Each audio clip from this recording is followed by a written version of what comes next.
So for the last 20 years, I've been trying to figure out how to buy sustainable wood, and really not just sustainable, but regenerative wood. Like, how do I buy some wood and know that I'm not contributing to destruction? That by making that purchase, I'm actually enhancing the life of the forest. That what I'm doing is giving money to a company that's trying to make there be more biodiversity, more complex ecosystem interactions, restoration of salmon habitat or whatever aquatic or terrestrial habitat is there. Because when we buy things that are products of the forest, of the land, it's kind of the biggest thing that we do that has an impact on the sustainability of life, the regenerative or lack thereof of life on planet Earth. How do you know whether the wood that you're buying is sustainably harvested? In this deep dive interview with Mendocino Redwood Company, I think you're going to get the answer to that question on a really deep level. Sustainably harvesting wood is a complex equation, and anybody who tells you otherwise is either trying to sell you some BS or hasn't really thought it through. So in this interview, you're going to get the ins and outs and the do's and don'ts and all the nuances of what does it actually look like on the ground when a company's trying to live up to the highest standard that they can as a logging company, to supply a big box store so that you and I can go buy 2x4. So I want to leave you with one thought as you're listening to this interview, and that is, what would it take? How can we? So this is what I think is the critical question, and nobody's at this place yet. No company is at this place yet. What we need to do as a culture is we need to start thinking about 1,000-year timelines. We just hit, the hottest days, the highest levels of carbon in, 100,000 plus years. So literally what we're doing, the impact that we're having on the planet, we're on 100,000-year timelines. And we got to, as a culture, get past at least, 50-year timelines, 100-year timelines, and get out to 1,000-year timelines. Now, to MRC's, Mendocino Redwood Company's credit, they're on a 100-year timeline, and they're hoping to go beyond that. But what is it going to take for us to get to 1,000-year timelines? Because I truly believe that's where we're at as a human culture. We have to get to a place where our decisions are based on 1,000-year timelines because we're having such a huge impact on the planet. So this is the baby step. Right here, right now, this is the baby step that moves us forward towards that 1,000-year timeline, is trying to interact with and help these companies like MRC to do better what they're doing and to even expand the timeline that they're operating their forest health plan from. And I wanted to thank you personally for being someone who cares enough to learn about sustainable forestry practices. It gives me hope to know that there's other people out there that are willing to put in the time and the effort to learn about how our forests are managed so that we can make better choices, so that we can be part of the solution. There's a lot of bad news out there. And I personally, and I hope you are, holding on to a hope, not even a hope, but a taking little actions towards a brighter future, even when it feels hopeless. I think that's the definition of courage, and the definition of being a warrior, a spiritual, ecological warrior, is to just, when it looks hopeless, to just keep going and keep trying to do something to make the world a better place. So without further ado, the deep dive interview with Mendocino Redwood Company.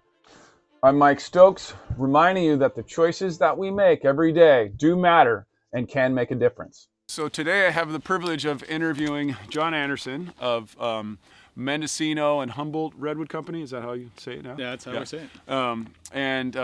John is the Forest Policy Director and a certified, why don't you go ahead and say? Registered Professional Forester. Registered Professional Forester, okay. What we want to do for the viewer is help them decide how to buy sustainable wood. Like what are the factors that are involved, and frankly, for me, someone who's been committed to purchasing sustainable wood products as a builder and just as a consumer, it's been really difficult to figure that out. When I found FSC, Forest Stewardship Council, is a certification process that Mendocino and Humboldt Redwood Company use, I was relieved. I was like, oh my God, I can finally rest rather than always hunting and wondering whether what I'm trying to buy for my product or my life is actually sustainable. So I guess let's just start with some of the simple stuff. You're looking at a piece of wood at Home Depot, and what does it mean to be FSC certified? Just let's do a broad stroke, and then we'll sort of get into the details later. When we first purchased these lands in 1998, we thought we had some great policies on managing forests and that we were sustainable, we were investing back into the land, doing a lot of the things that FSC would like to see landowners do on their lands.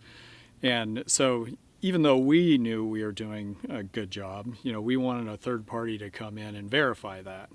It gives it a little more credence to what we're saying. Right. And so in 1999, we contacted FSC because we looked at some of the other certification schemes, but we didn't want one that could be criticized. And Right. It seemed like at the time FSC was the most supported by a wide range of organizations.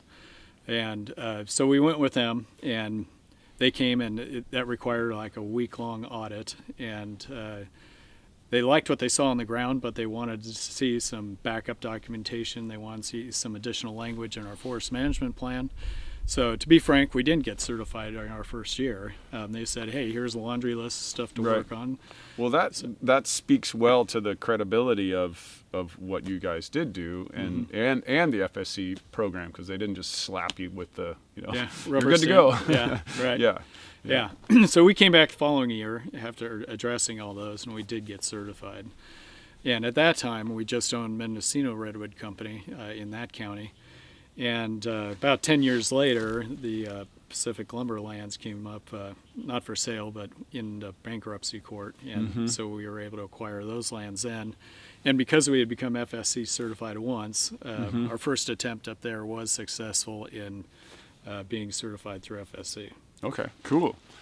When I was doing my research this morning, I saw this statistic that 80% of animals and 1 billion people are totally dependent upon forests for their lives. And I just thought is such a great metaphor for talking about forest health. And I was personally thinking about it, being really committed to, ecosystem health and trying to do my part in being a positive force for that. I was thinking and this is sort of more of a meta conversation, that, so we had, it's now July, what is it, the 7th? Mm-hmm. July 7th, 2023, and it was a couple of days ago we had the hottest day on record. And according to some of the scientific studies that I was looking at, in 115,000 years, it's the hottest day on record, and according to core samples and stuff like that. So clearly things are changing, and clearly, the debate about whether humans are doing it is over. There's a few people who are going to hold on to that, but they're probably not watching this video.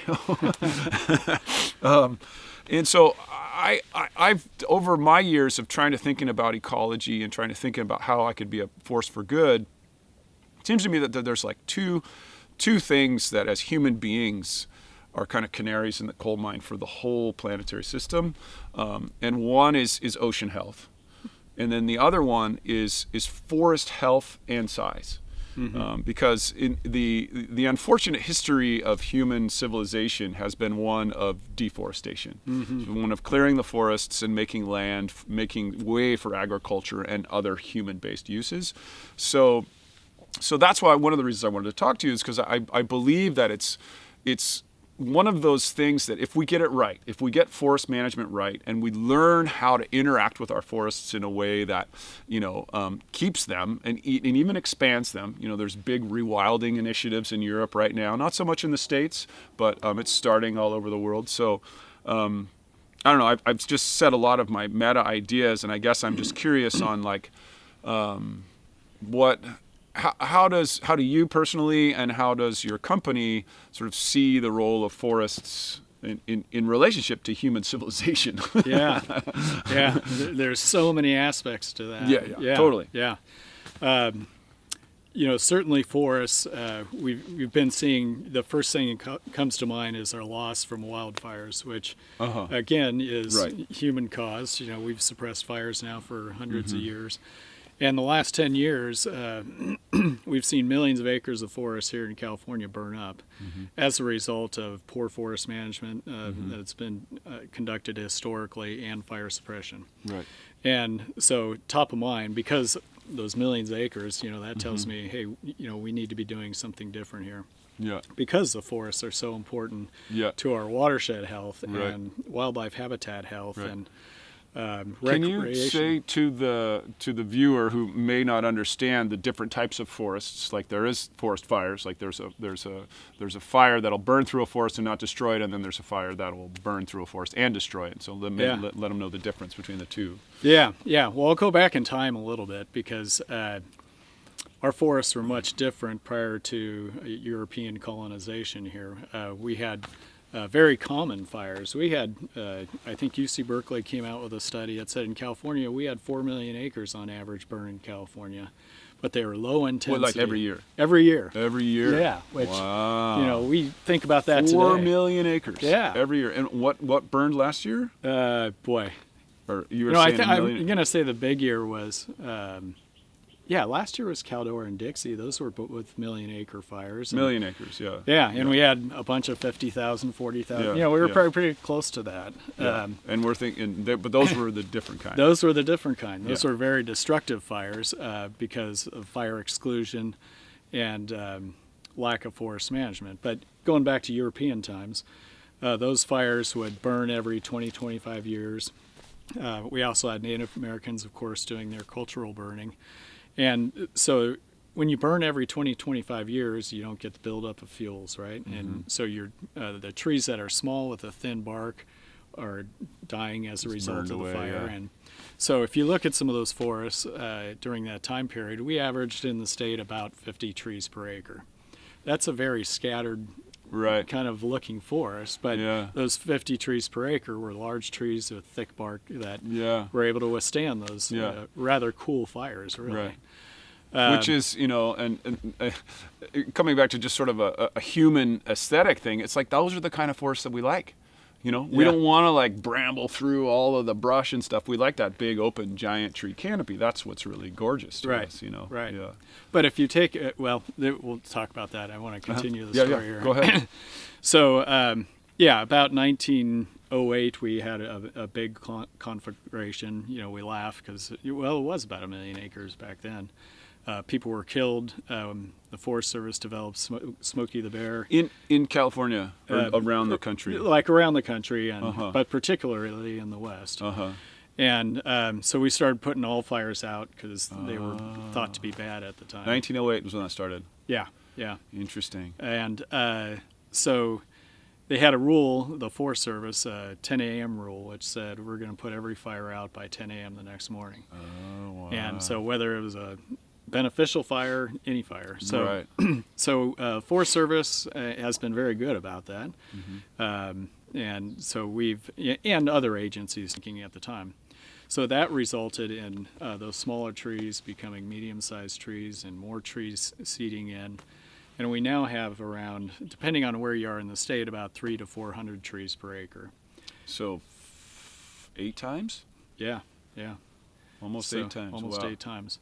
So now, which results in smaller trees, right? Which results in kind of a mosaic of size classes. So you end up with what CAL FIRE calls a fuel ladder in the forest, where you have small trees, medium trees, big trees that carry the flames up in the treetops. Right. And so that's why we see these very intense fires today. And so now we have to somehow go in there and reintroduce fire again. But we can't do that by just going into a forest that has 300 to 400 trees per acre and light it. Yeah. We're going to burn everything up. Right. So somehow we got to mimic those lightning fires and get fire back in the ground again. And what that's going to require is doing some kind of physical treatment to the trees so that we can get closer to that 50 trees per acre, and then go in there every 20, 25 years like Mother Nature used to do and do a prescribed burn. Right. And up until recently, there's a lot of liability, and there still is to a certain extent, about putting a match to your land. Right. I mean, that's right. We as a company have done very little of that because of the concern around the liability. Right. And so there have been some changes in state law about that have changed liability standards that have now encouraged some landowners to do more of that. But what we found in these areas where we have done forest thinning, we've done a prescribed burn, sometimes just forest thinning, and this played out in the Caldor and the Dixie fires, was when that fire, wildfire was raging and hit those spots, it singed the edges of that forest where the thinning had occurred because it had this wall of flame going at it, right? Yeah. But once it got into that stand, it didn't have that fuel ladder. Lowered it down. It lowered it down the ground, and it crept through the forest. Yeah. And then when it got to the edge of the treatment, it climbed back up in the treetops again. And interesting. And you can see that all around South Lake Tahoe as the Caldor was moving into town. I've seen interviews from the firefighters saying, "Thank God we got these treatments done ahead of time." Yeah. But the permitting to do those is very hard to do. So unfortunately, there were projects in the Caldor and the Dixie fire that are in the planning stages that burned up because they've been 2 years in CEQA. Right. So we're working on trying to streamline some of the permitting around that too. Right. So that's where the state needs to go. They have a goal of treating 1 million acres in all vegetation types, but particularly in forests, treating 1 million acres annually by 2025. And we're getting there. Got a long ways to go. A couple years down the road. That's not too far away. It's only like 16, 15 months away. Right. So, we've got to step up our game. Right. And some of the academics are saying that's just a drop in the bucket too. Right. Well, for sure. We should be doing 2 or 3 times that. Oh, for sure. So well, that seems to be the course of humanity. Is we tend to go too slow, too late. Yeah, right. So, hopefully we can speed up. So our first thing when we're talking about this sort of macro forest health idea is our fire management and sort of upping the ante with our fire management. And maybe while we're on that topic, maybe we should, so for example, if there's anybody watching who has a small stand of trees, I have 40 acres, probably more like 60 because it's a 40 square in a bowl, and it hasn't burned in 100 years, And so, obviously, I think the low-hanging fruit is, clear, make your 100 feet of defensible space around your buildings. Yep. And then once you start getting into your forest, like what would be just a beginner's course in thinning, so that we, can start to do that process in our own land if for anybody who manages small tracts of land. Yeah. Well, there's kind of 2 operations that you can consider. One would be a commercial operation where I'd like to make, some money off my trees to help me pay for all these treatments I'm doing. Right. And then there's one where, I'm just going to bring in a crew and I'm just going to pay out of my pocket. Right. So, if we're doing the first one, commercial operation, I talked about the permitting in California. Right. Normally a commercial operation requires a timber harvest plan. That requires you to hire a registered professional forester. The timber harvest plan costs $40,000. Right. But you're going to get some money on the backside by delivering some logs to the sawmill. Yeah. And that type of treatment. Well, let me back up a little bit. The timber harvest plan, you can bypass that because the State Board of Forestry created an exemption from that permit process called the Forest Fire Prevention Exemption. Oh, cool. So, and it's meant for, any size landowner can use it, but it's much cheaper and you can still commercialize some of the trees. So for me, like 40 acres, mostly dug fir, a few redwoods, Mm-hmm. which I probably wouldn't want to touch because they're pretty young. But Mm-hmm. what would the permitting roughly? Do you know what that would roughly cost, or It would be less than 10,000, I would less think. than 10,000? Yeah, yeah. And then depending on what kind of board foot I got, or whatever price I got for the logs, it Yeah, seems like it might be kind of challenging to actually make that. that's true. Make a little money. Yeah, yeah. Well, yeah, we can talk about, yeah, it might be a break-even Right. proposition, especially Right. with Douglas fir versus redwood, and it's hard to say whether it'd be break-even or not because every landowner has their own goals, and Right. I don't want to cut a tree over a certain size, and Yeah. yeah. Right. But overall, I mean, in both cases, you want to thin out the smaller and medium-sized trees. Those are those fuel ladders that I talked about. So how far up does the fuel ladder need to be, like, so that it doesn't hit the canopy of this big, beautiful tree behind us? Or Yeah, yeah. Generally 20 to 25 feet up the tree. The forest fire prevention exemptions. So are we cutting out everything below that height and all the smaller trees that are? Go ahead. You explain. I'm just trying to understand. Yeah, Yeah. sure. So you're taking out the smaller trees, and we're sitting here in a redwood clump, and I'm looking all around at the ones if we could spin the cameras around, you'd see we're looking at. We can spin the cameras around. Oh, okay. Yeah, we can spin one of the cameras around. Okay. So, say again what you were saying. Yeah. So you can see in this clump we've got some very small trees, we've got some medium-sized trees, we've got some big trees, and so the goal here would be to thin out those smaller trees and medium-sized trees, maybe even some of the bigger trees, because if we can separate the crowns of those larger trees.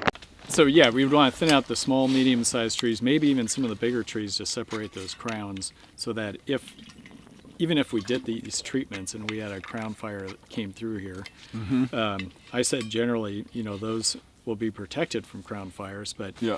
let's say we had a red flag warning day here and 50-mile-an-hour winds. Anything we Right. do in the forest is kind of all bets are off at that point. Right.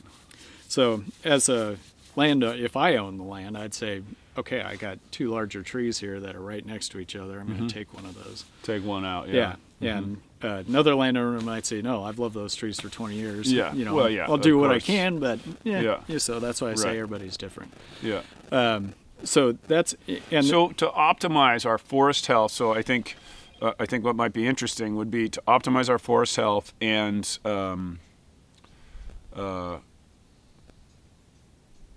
do the most fire mitigation possible. Like, is there a trade-off there, or is it pretty much the same thing?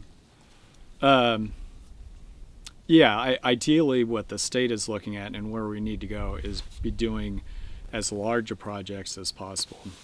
If you do a project such as what we're talking about in your 40 acres and everybody for 2 miles around you's done nothing. Of course. Yeah, I mean, course, it's yeah. like, okay, you might have a crown fire come into your 40 acres. And so Right. So then it's just going to hit the crowns no matter what. But then you said on the ones that had the mitigation, like, I mean, I could still, hopefully it could move down. Yes. And that would mean having a farther spread between the trees. That's right. Right. So that's going to be, if your neighbor's not doing his fire mitigation work, then you're going to want to have, at least for a zone of bigger spaces. And Yes. again, like you said, 50 miles an hour winds, all bets are off, but Right, right. at least try, Yeah. Yeah. And then outside of that forest fire prevention exemption or a timber harvest plan, there are grant projects that the state is funding now too. And so this might be more desirable for a landowner to try and apply for one of those grants. And they've been very competitive, but they're throwing a lot of money at, billions of dollars at these over the next few years. Cool. And a lot of the viewers are, national and international. Is there other national grants programs as well that you are aware of, or other states, or? Yeah, certainly in the infrastructure bill at the federal level in the United States, there's a lot of funding for that too, on Forest Service land, but also on private land adjacent to it. Cool. And so there's a lot of monies there. Again, they're looking at larger scale projects. So, Right. if you've got 40 acres, I would encourage anybody to try and pony up with, there's a group called the Forest Landowners of California, for example.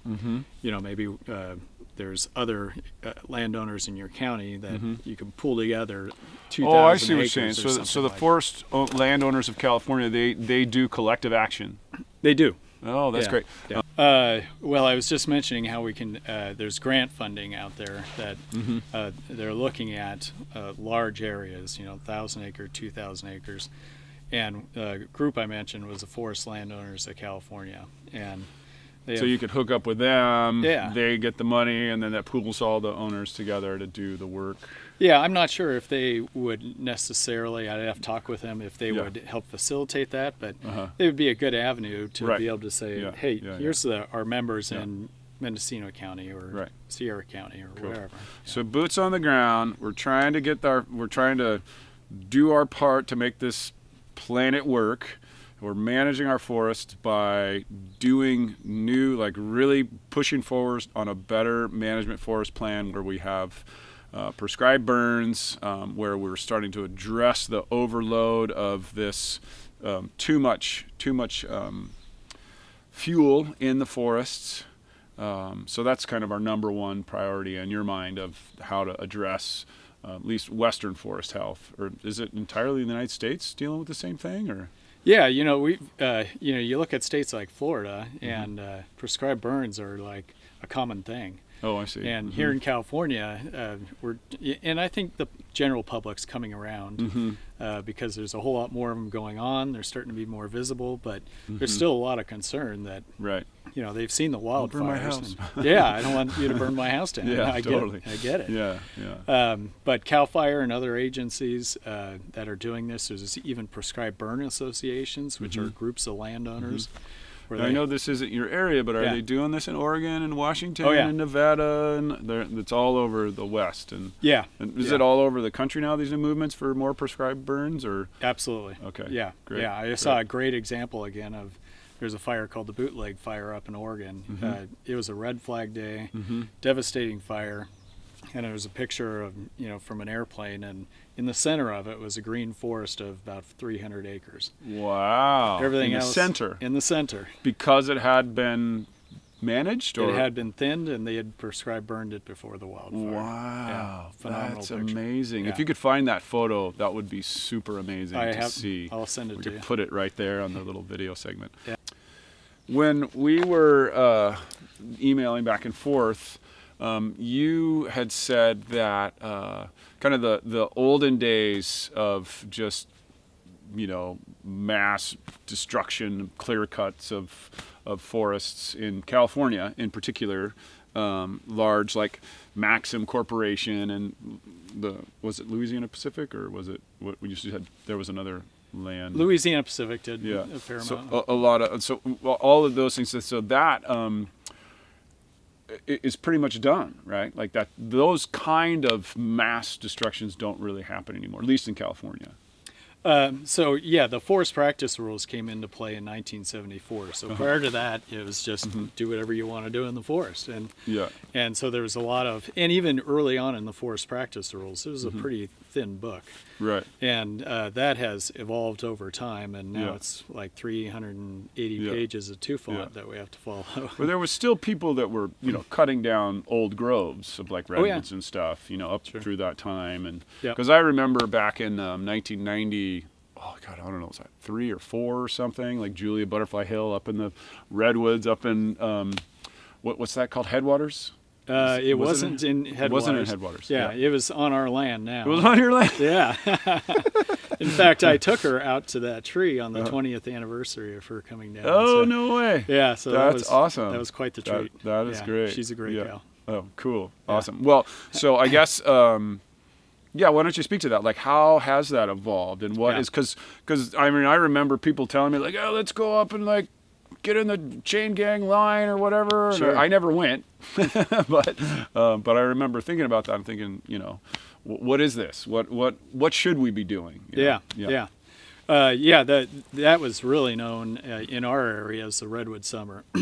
There's a lot of timber harvest plans being approved.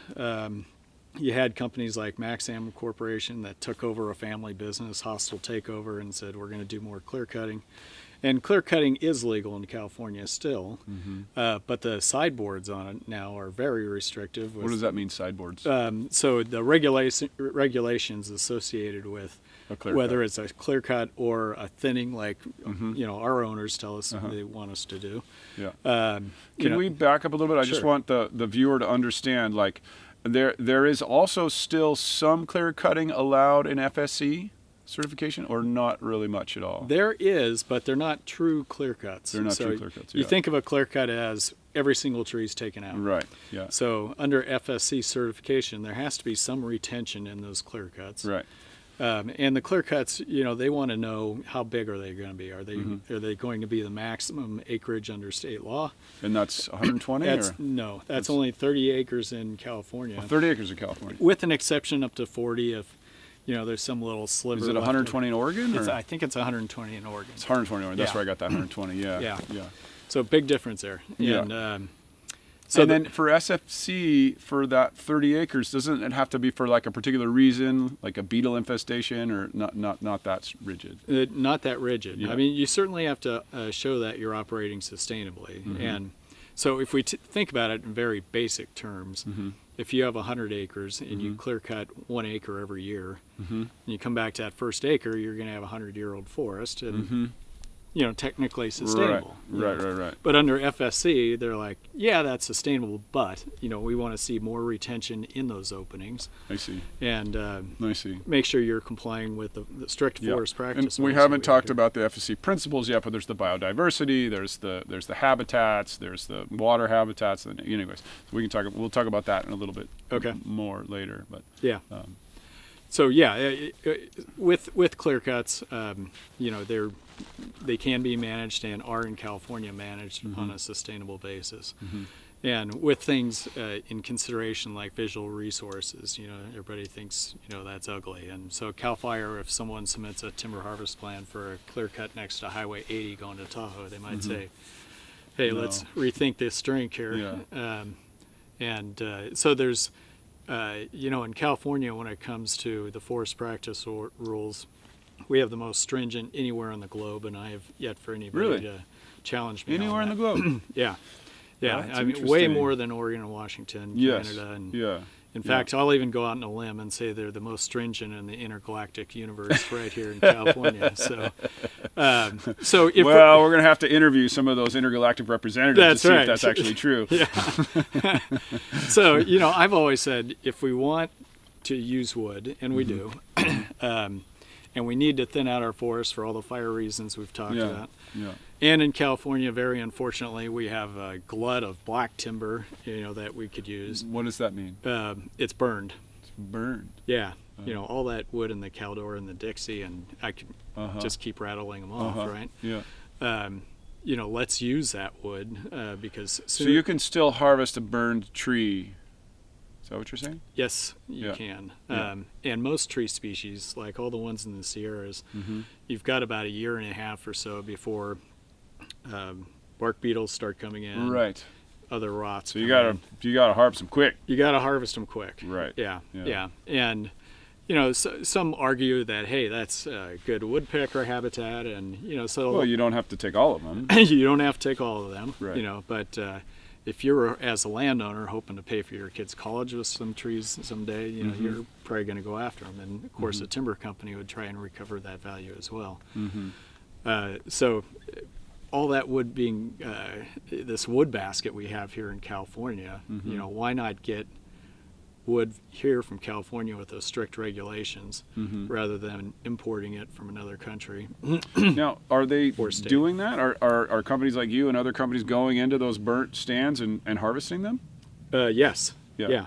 Okay. Unfortunately, with the size of these fires now, you're not going to get that much. Yeah, I mean, you're getting everything you can. Sometimes on steeper ground, it's very expensive to go get those types of trees. And then that brings up a good question. Then, is you're dealing with this degraded habitat. You're using heavy machinery on roads and stuff. Like how do you manage that, or how does so you as a company, you guys aren't dealing with any burn stands right now, or knock on wood. Knock on wood. Okay. Yeah, but we have. But according to Yeah. So there's how California would make you do it, and then there's also how you guys would do it. So how do you manage that? How do you make sure that there's not like extra erosion and problems that sediment, run off into the rivers? Sure. Because the land is so, one of my greatest fears is that the backside of my land burns, and then my landslide prone slope is gone and takes out my house. Sure. Yeah. So what do you guys do about that? Yeah. So that big, thick rule book I talked about, a bunch of that is related to erosion control, landslides, and there's a lot of regulations in there about salvaging burned trees and trying to minimize that to the greatest extent possible. And I said the forest practice rules evolved over time. It wasn't that long ago that CAL FIRE does a bunch of research, and they found that roads are the biggest sediment source for streams. Right. Yeah. It seems right. Yeah. Pretty obvious. Pretty right? obvious, but Yeah. they did some research and confirmed that. And so the forest practice rules were upgraded with a whole road rules package to what they call hydrologically disconnect roads from watercourses. So, oh, interesting. So, and in normal speak, what does that mean? Yeah, in normal speak, that means taking your road and putting a number of drainage treatments into it. So what you might want to... And what's a drainage treatment? Getting water off the road when it rains. So if you have a road, let's say going across a slope, you're outsloping that road. So water just goes across the road. Right. Versus having a flat road that will carry that water down, creating ruts. Right. And a lot of roads dip down in stream crossings. So where does that drain off? But into the stream, yeah. So a lot of roads now today on these road rules are designed to, let's ramp up to the stream crossing. So that road. So there's no sediment that's going to go into this. Oh, that's cool. Yeah, that's great. And if you do have to dip down, there's requirements for rocking the entire road surface and having either having it outslope before the stream crossing, so you have very little water, and what is getting there is on a rocked road. Right. And where that does drain off is also rocked before it gets to the creek. And I'll tell you that erosion really doesn't need to be a concern given those road rules. Right. And also the fact that Well, that's cool. you have one state agency working for the public here that makes sure this doesn't happen, and that's the regional water quality control boards. They review every single one of our permits. They come out on the ground. They look at the permits post-harvest to make sure these drainage facilities are on roads. They look at stream crossings. They look at the trees and see, hey, if you said you're going to leave X number of trees, that indeed we did. So we have CAL FIRE and the water boards, Department of Fish and Wildlife, Department of Conservation that deals with the potential for landslides. All these are reviewing. Let's address that a little bit if you don't mind. So I don't know how many people would be concerned about that who are watching this, but I'm concerned about it. There's just this meme in part of the America that California is ridiculous. Like, get out of California. There's too many rules. So you're talking about a lot of agencies and a lot of rules. And I guess I want your perspective on, like, obviously there's a lot of work to deal with all this stuff, but I want your perspective on, like, what are the pros and the cons of having so much oversight around this forest, the forest management that we're dealing with. Yeah, definitely pros and cons. I talked about some of the pros, the fact that any commercial timber harvest here in California is highly regulated. And so if that's going to be the case, we know that CAL FIRE is going to make sure we're operating sustainably. All these other agencies are going to be enforcing that big rule book, so why not get wood from California? We know that they're being watched like a hawk. Yeah.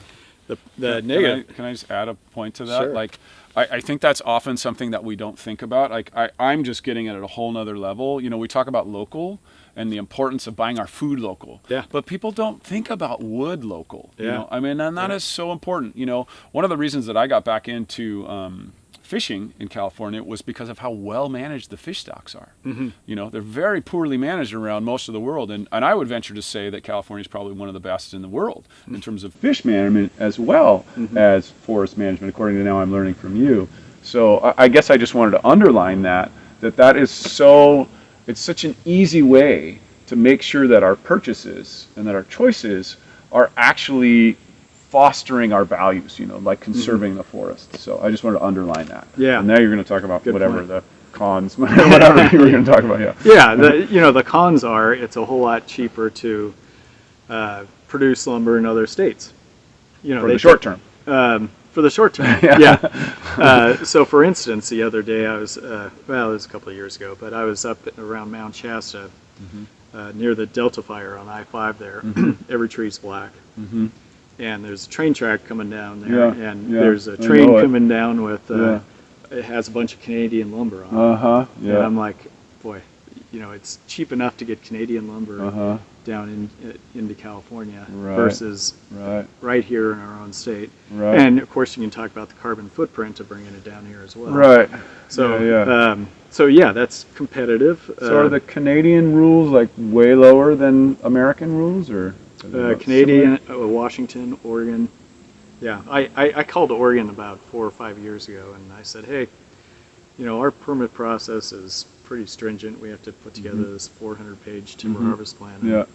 And what's your permit process like? And they said, John, stop right there. There's no permit. There's a notification that a landowner wants to log. We tell them to wait 2 weeks. We look at any records for any endangered species that are on record. Just on record? Just on record. Not on site? Well, any on site on record. Yeah, but if they're on site and not on record, we don't see them. We don't see them. Yeah. And so I'll get a little bit of what we have to do here. But so if they do their environmental review for 2 weeks and it's all good, they can go to work. In California, we have to start our surveys 2 years in advance for one particular species, the northern spotted owl. We have to do 2 years of surveys before we submit the timber harvest plan. We have to do botanical surveys and amphibian surveys and archaeological surveys. That's all on the landowner here in California. So all that gets put into this thick timber harvest plan. So you can imagine someone who wants to invest in timberland is like, California? Hell no. No, yeah, right. So that's a negative, but and that's well, it's a negative. But is there a way to? I guess the question for me would be like, okay, I want the best of both worlds. I want the habitat preserved. Sure. I want people doing sustainable stuff on. I mean, it's your land. Do what you want, but still, we're all impacted by what you do on your land. If fire rushes through there, or we lose an endangered species, or you destroy the stream that's running through your land, or whatever, or you destroy a habitat that the deer used to rely upon in order to go. I don't know if that would apply for forestry as much, more prairie land, but you were talking earlier about restoring prairie lands, but so it's all interconnected. Sure. I guess that's the point is how do we, is there a way to streamline that oversight and give people sort of maximum privacy, not privacy, private ownership leeway while still sort of holding the umbrella stuff together? I mean, obviously there's a huge question which probably take researchers years and years and years to figure out or something, but what's your just sort of 10,000 foot take on that? Yeah, so two things. So I said it's kind of a negative that no one would invest in timberland here in California. And the reason I said that was, I talked about this 1 million acre goal that the state has, and the need by some researchers. 1 million acre to process at a fire safe level. To a fire safe level. Yeah, thank you. Yeah. And we don't have the infrastructure to be able to do what we really need to do, which is even more than 1 million acres. And if we had more people that own timberland that would be willing to invest in infrastructure, then we can get more of our forests treated. And I hear commonly, John, how could we cut a tree down in this day and age in climate change? And let's look again, at the mega fires and what happens when we do nothing. So we got to cut trees down. We got in the era of climate change. We got to cut trees down. We got to manage our forest health. Right. Leave the big boys. But cut a bunch down. And even in my mind, take a couple of the big boys because we need to separate those grounds. I mean, leave the healthiest big boy or the second healthiest big boy. But Right. And that'll help pay for your operation too. If it's not a grant project or something like that. But on your second topic there about permit, ease, that's something I've been working on for 4 or 5 years because I talked about the timber harvest plan. that's one of 3 state permits that we have to Mhm. get. We have Yeah. to go to the water boards and get their Mhm. permit, even Yeah. though they reviewed the timber harvest plan. Yeah. We have Yeah, to yeah, go to the yeah. Department of Fish and Wildlife and get their Mhm. permit. Yeah. And all of it is just cut and pasting out of that timber harvest plan. And so it's like, boy, can't we put all that into So one just a permit? one permit. Yeah, and then everybody can get to work quicker. And I'm not Yeah. talking about dropping down Is the anybody working on like a bill to make it one one thing? So you may have heard that the governor formed the Wildfire and Forest Resiliency Task Force. And there's a number of us that are working with them and on various topics, whether it's an effort to get to 1 million acres of fuel reduction. But one of them is permit synchronization, a working group. And so I'm working with that group to try and Cool. streamline that process. Cool. That's great. So that we can get, the timber harvest plan, I said 2 weeks in Oregon. The timber harvest plan takes 120 days in our area, takes, maybe 90 in other areas. But then you still have to get these other 2 permits, at least Yeah. in our area. Yeah, so yeah, yeah. we could be done in 120 days rather than another couple months. Yeah. And all we're doing in those couple months is reviewing what we've already looked at. Right. So Right. we're working Yeah. on it.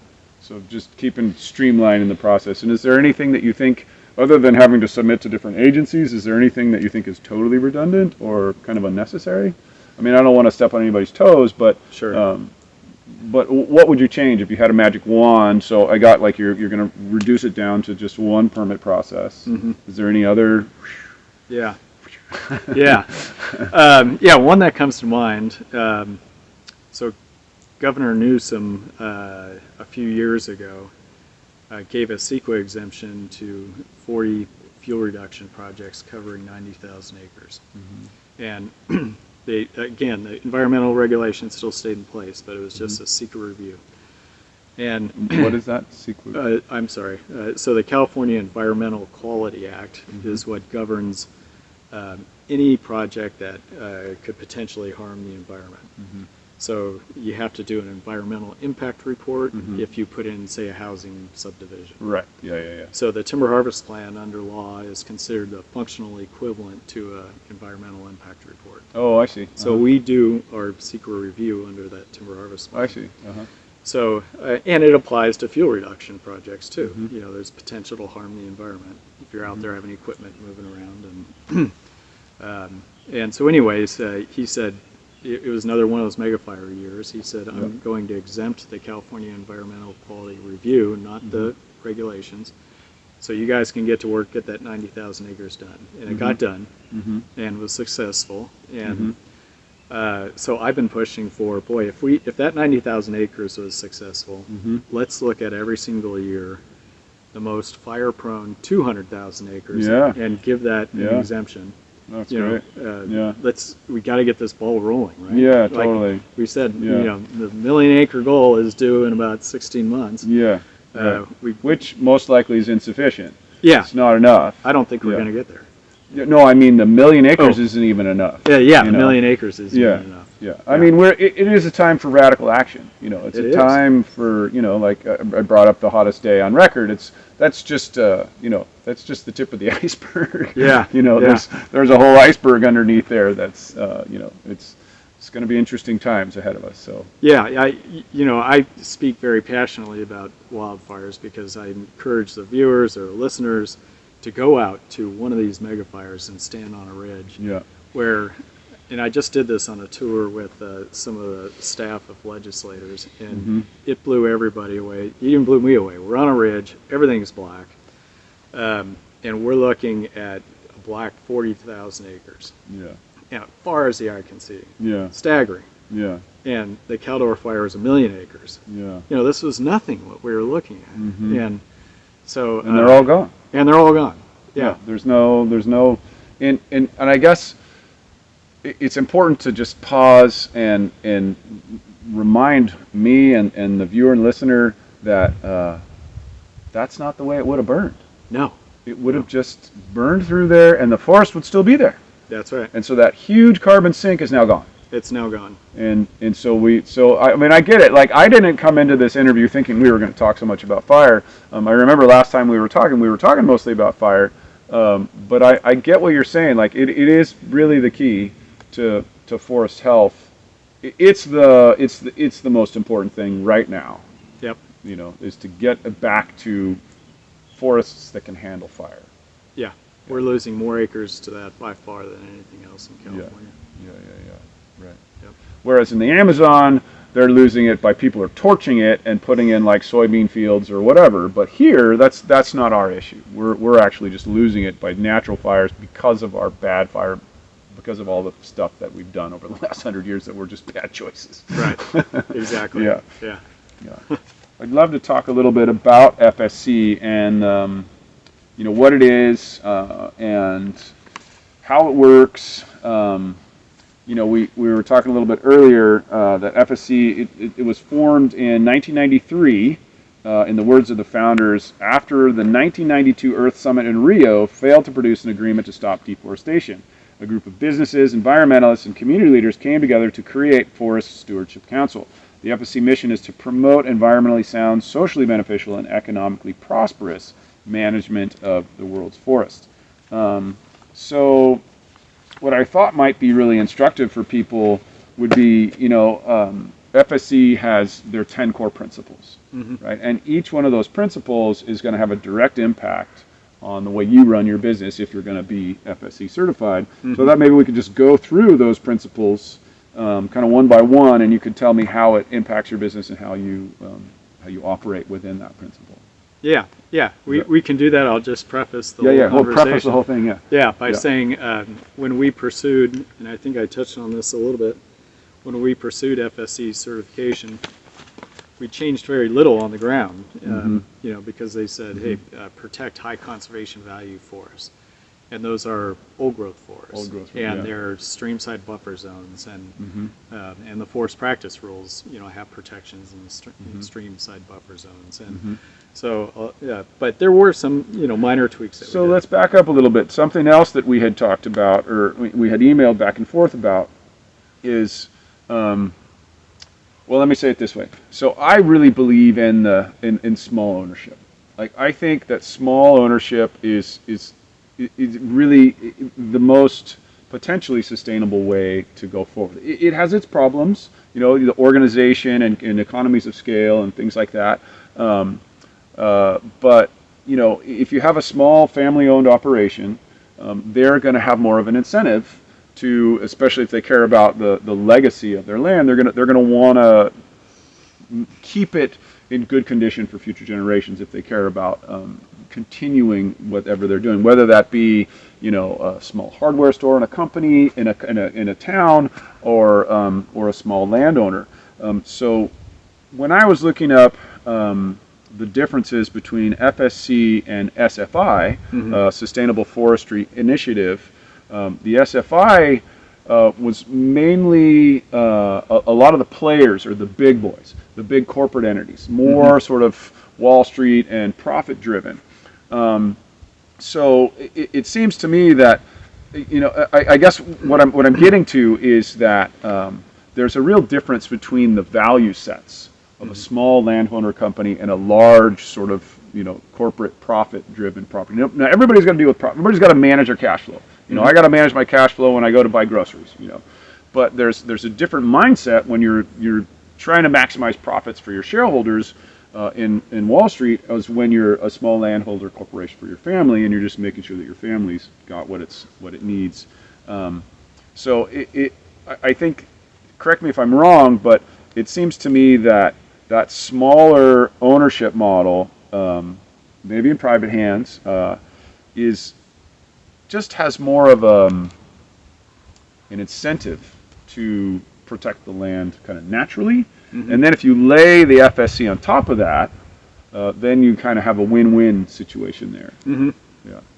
Yeah, I would, well, first I think it's important for listeners to know that in California, all of the major players now are family-owned forests. So the Georgia Pacifics, the Louisiana Pacifics, they were here. They're not here anymore.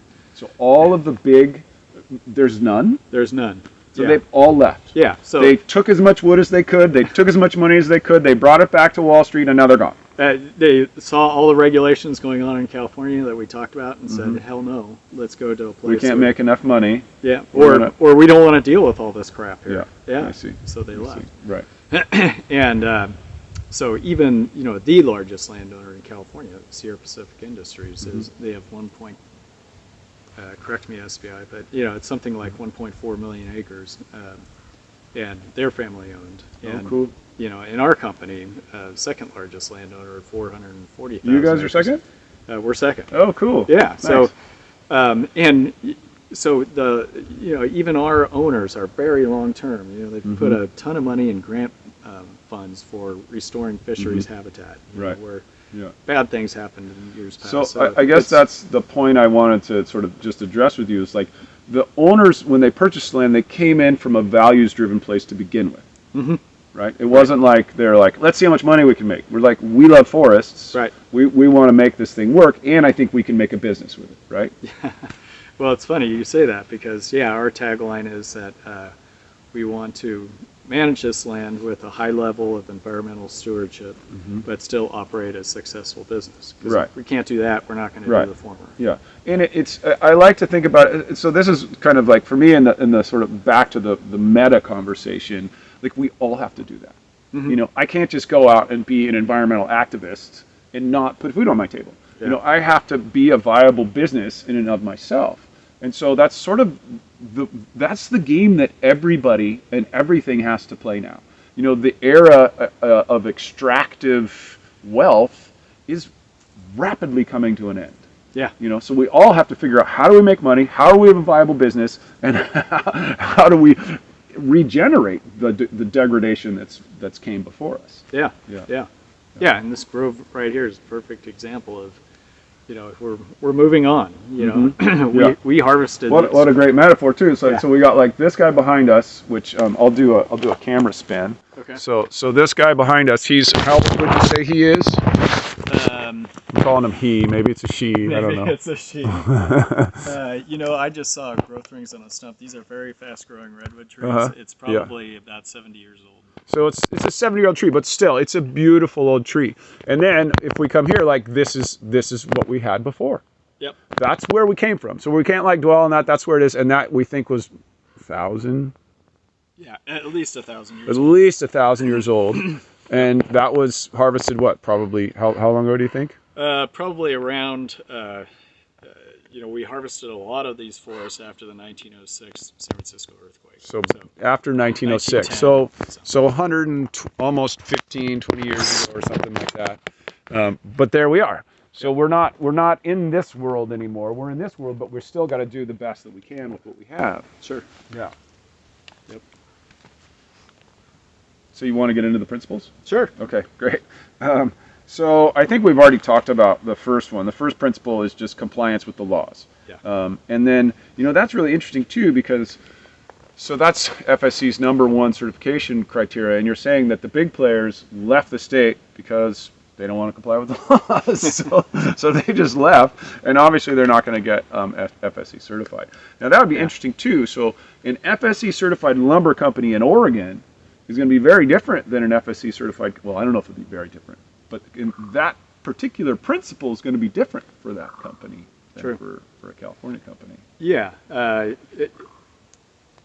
don't know how it works. Maybe they take that in consideration and modify their FSC, when we talked about clear cuts, and I go to that because that's our main form of harvesting up there, they require some retention in those clear cuts. So FSC does. Yeah. So Oregon. Whereas the California, state doesn't. Right. And here the state does. No. No. Okay. They don't. Never mind. Okay. Just trying to get it clear. Yeah. Sure. Yeah. It's confusing. Right. So. Okay. Anything else about the compliance with the laws that you think is interesting? Yeah. I mean, that was easy for us when we got certified, right? Okay. Yeah. Right. You're already doing it. Yeah. And then the other one is workers' rights. The second one is workers' rights and employment conditions. So how does that impact you guys, and how do you verify that their standards are being met? Like, did you have to change anything, or was it the workers' rights were already established, or? So yeah, I mean, already we treat our employees right. We pay them well. Yeah. Benefits are well. Yeah. So what they really focused on was our contractors' employees. So we've Oh, had I a see. number of audits. Like I see. mentioned, they come out annually to make sure that we abide by all these principles. And every 5 years they do a full audit of every single principle, and every audit in between they pick 2 or 3 to focus on. I see. So, I see. and I've been on many audits, and a lot of times we'll go out to a active logging job, and they will say we want to go talk to the contractors, not even the boss, The employers, the employees. Yeah, yeah. yeah. Yeah. And they'll say, John, and all you guys from the company, Get out of here. get out of here. we'll come back to it. Because that's what people are really looking for these days. It's like everybody's telling me that they're green. Everybody telling me that they're environmentally conscious and socially just, and like, but we don't know. Right. So they need something. They need to know that detail. Yeah. You know. Yeah. Yeah. Well, and I want to make sure I get this in at some point. And one of our policies is to take anybody anywhere on the ownership. We're very transparent. Careful if way. this thing goes viral. Yeah. I might be making a lot of trips to the woods. That's fine. I love coming to the woods.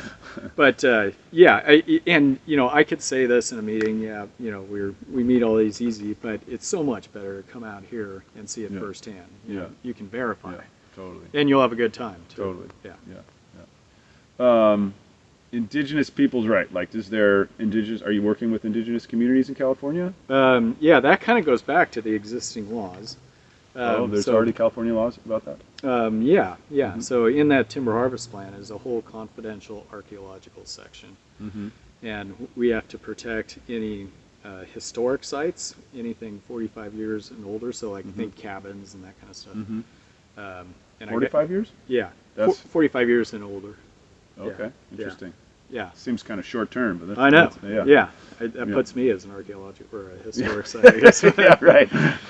But also prehistoric sites, Native American sites and that type of thing. And so that the public can't see that, but as part of that process, we have a whole list of local tribes that we contact. I see. We give them a map, and we say, hey, do you know of any sites? We've got a confidential record of where we have recorded those sites in the past. But did we miss anything? Right. And so you would say that in terms of your particular company's interaction with Principle 3, the indigenous people's rights, you're mainly dealing with sacred sites. Well, I would say in the past. So one of our last audits said, yeah, that's great. You're complying with the law. You're sending them a notice. Most of the time we hear nothing back from them. And in this day and age of trying to get more traditional knowledge on the lands and trying to introduce more cultural burning, we want you to do more. We want you to reach out and try and establish relationships. So FSC told this to you in your last audit. That's right. So that's the part that for me, doing this interview and like wanting to develop more trust myself in the FSC certification, like that's the part I want to hear. Like they're actually saying to you, like, okay, this was great. Now why don't you go out and what we really want is you to reach out to these people and see what you can do. So what has that? How's that gone? Is that producing any fruit or? So we're still working on it. There's establishing relationships with tribes is not something you just pick up the phone. No. And go, hey, No. Well, you want to come out with me? It doesn't quite work that way. Yeah. So we own all the land you used to have here. Yeah, exactly. You want to come see what's not yours anymore? Yeah. But we I work with a couple associations in Sacramento that has tribal membership. Oh, cool. I also work with tribal entities on Jackson State Forest because I'm on their advisory group. And that's up in Mendo near Fort Mendo. Bragg? Yeah. And so they've had some Native American groups helping them do controlled. Cool. We're not, if they're involved, they're cultural burns. Right. Oh, interesting. So that's a distinction. Controlled versus cultural. Yeah. Interesting. Yeah. And there are differences, not just having Native participation. One that they did up there was under a tan oak stand, because a lot of the tan oaks were getting infected by some kind of larvae that, therefore they weren't edible acorns. And this was happening year after year because of an exclusion of fire. And so the Yeah. staff at Jackson State was learning, how do we do these Yeah. burns under tan oak to kill off those? I have a couple of friends who go to the indigenous cultural burn trainings. Oh, good. I've been meaning to go. I haven't made it to one yet, but that's going Yeah. to be a really interesting topic of what it actually is and the differences. Yeah, so FSC's having us do more things like that rather than, Great. yeah, we did everything Yeah. under the law, Yeah. because, Yeah. there's not a lot of interaction there. Side note, totally well, kind of related. On our land, we have some bay laurels, and that's a tree that the native peoples used to use around here, and I guess it has a little bit of caffeine in it, and you can roast it like a coffee bean, and you can make like a little coffee drink out of it. So we're gonna try that pretty soon. I'll be darned. Yeah. Okay. Next principle. Unless there was anything else on. That's good. That's good. Yeah. So principle 4, it just says the title here. It's community relations. What I'm going on. So how does that what does that look like in the audit for you guys? Community relations. Yeah.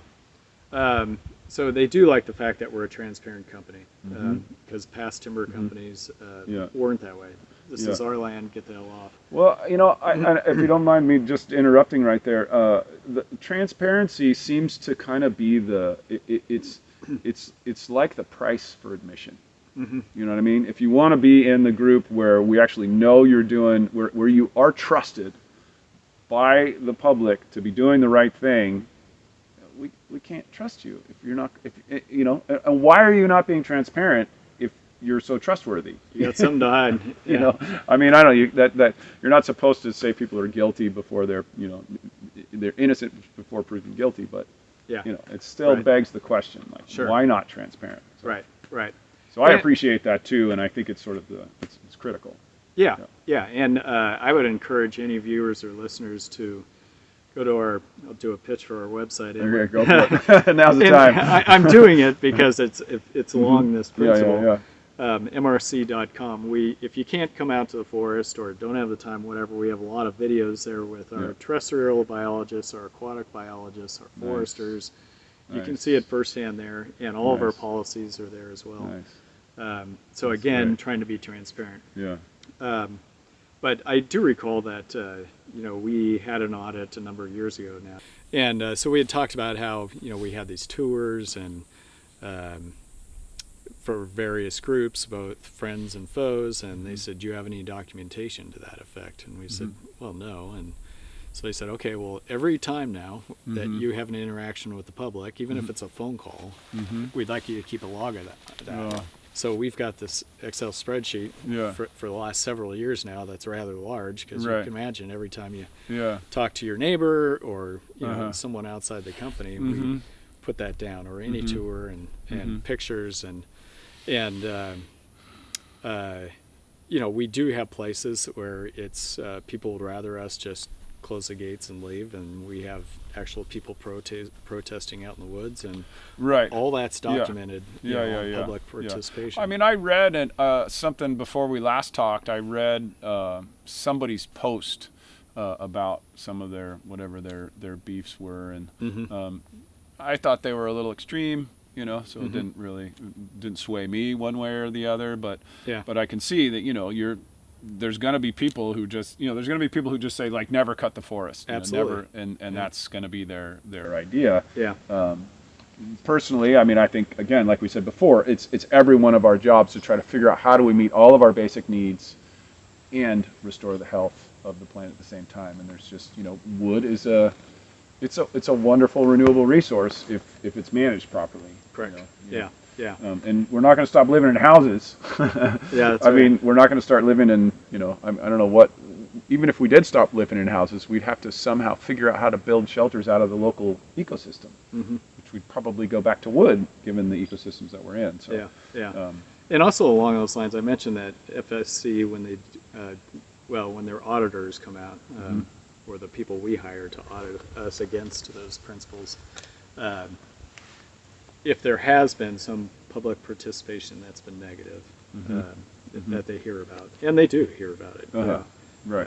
Because some of these people say, FSC is greenwashing. Yeah. We have to Yeah. pay the auditors to come out here and give us a report. Mm-hmm. Of course, it's greenwashing. Yeah. But we have all these that they have to measure us against. Mm-hmm. And so when they come out in a particular audit, if they've heard about the public being very concerned about something, Mm-hmm. they'll say, okay, we're going to go to this principal and we're going to go to that spot Mm-hmm. and take a look at it. Right. And to even throw us more off guard, Mm-hmm. we don't know When? until they get here Whoa. where we're going. Yeah. Right. So we don't Yeah. know which any Yeah. of these criteria, which So I think what is do a you- good thing. Yeah. So what do you say to that? I mean, I've read that too in the, various blogs all over the internet about the greenwashing claims around FSC. Like, is there, why? Like, what's the? I mean, I can see it in your. I'm wondering if they're talking about more of the international stuff, because I've heard different stuff about some of the the paper sourcing and that kind of thing. Mm-hmm. Can you speak to that, or do you have any experience with that? Or? Yeah, I think most of it is global issues. There's very remote spots that are hard to audit, and certainly there's probably landowners getting away with things. That, Right. I know FSC is trying hard to stay on top of that and focusing on that. Right. But I've also heard here locally, that if someone doesn't like us harvesting in a particular spot, they'll pull up the green washing flag too. And, yeah, that's why Right. I encourage people. If you have Well, concerns, come out. And take a look I at mean, it. my wife and I often have this conversation about, it's so easy to just armchair judge anyone on the planet. Mm-hmm. You just go like, oh, look at that, look at what they're doing, like, oh, that's horrible, and they shouldn't be doing that. And then, but when you sit down and you actually have the conversation and you figure out what the audit's like, and you see the ins and outs and the values and the backstory, then you get a much more accurate picture of what's going on and the ins and outs of it all. So it does alleviate some of my concerns. Like I know there probably are some legitimate concerns with FSC especially on an international scale. Mm-hmm. But I think everything in this conversation that we've had so far about like the difficulty of timber harvesting in California on a regulatory level, a state level, and then adding that FSC layer on top of it. Mm-hmm. It just seems like, at least locally, you're not going to see much greenwashing. You're going to always do something that somebody doesn't want happen, because you can't, you just can't satisfy everybody's, especially when you're harvesting redwood. Right. No one's ever going to approve of everything that you do. But one of my mantras as a sustainable thought leader person is. I don't like the word sustainable, more regenerative, more the word that I like. But that you can't throw the baby out with bathwater, and you don't want to make perfection the enemy of progress. Sure. So the best we can do, we should be exploring like radical alternatives. Like can we build our homes out of aircrete that's made with material that draws carbon out of the atmosphere rather than puts it back into the atmosphere, which is technology that's happening right now. And it's going to be a huge regulatory hoop to get it through California building codes, which totally bumps me out. Right. Like, that's a bad thing, and we should be exploring that, and it should be easier to do these alternative building techniques. But while we're doing that, and we're still building, we should be moving to the MRCs of the California and the world to use our wood products until we stop using wood products, if we do, Mm-hmm. which I don't think we necessarily should either. But yeah. So anyway, so you guys, in my mind, are the best alternative out there, and that's one of the main reasons that I wanted to be here and talk to you. So if we can go on to the next principle, or if you had a comment about any of that. No, next principle. Sounds good. Okay. So the principle 5 is benefits from the forest, and I don't quite know what that means. Do you know what that means? Yeah, pretty broad term. Yeah.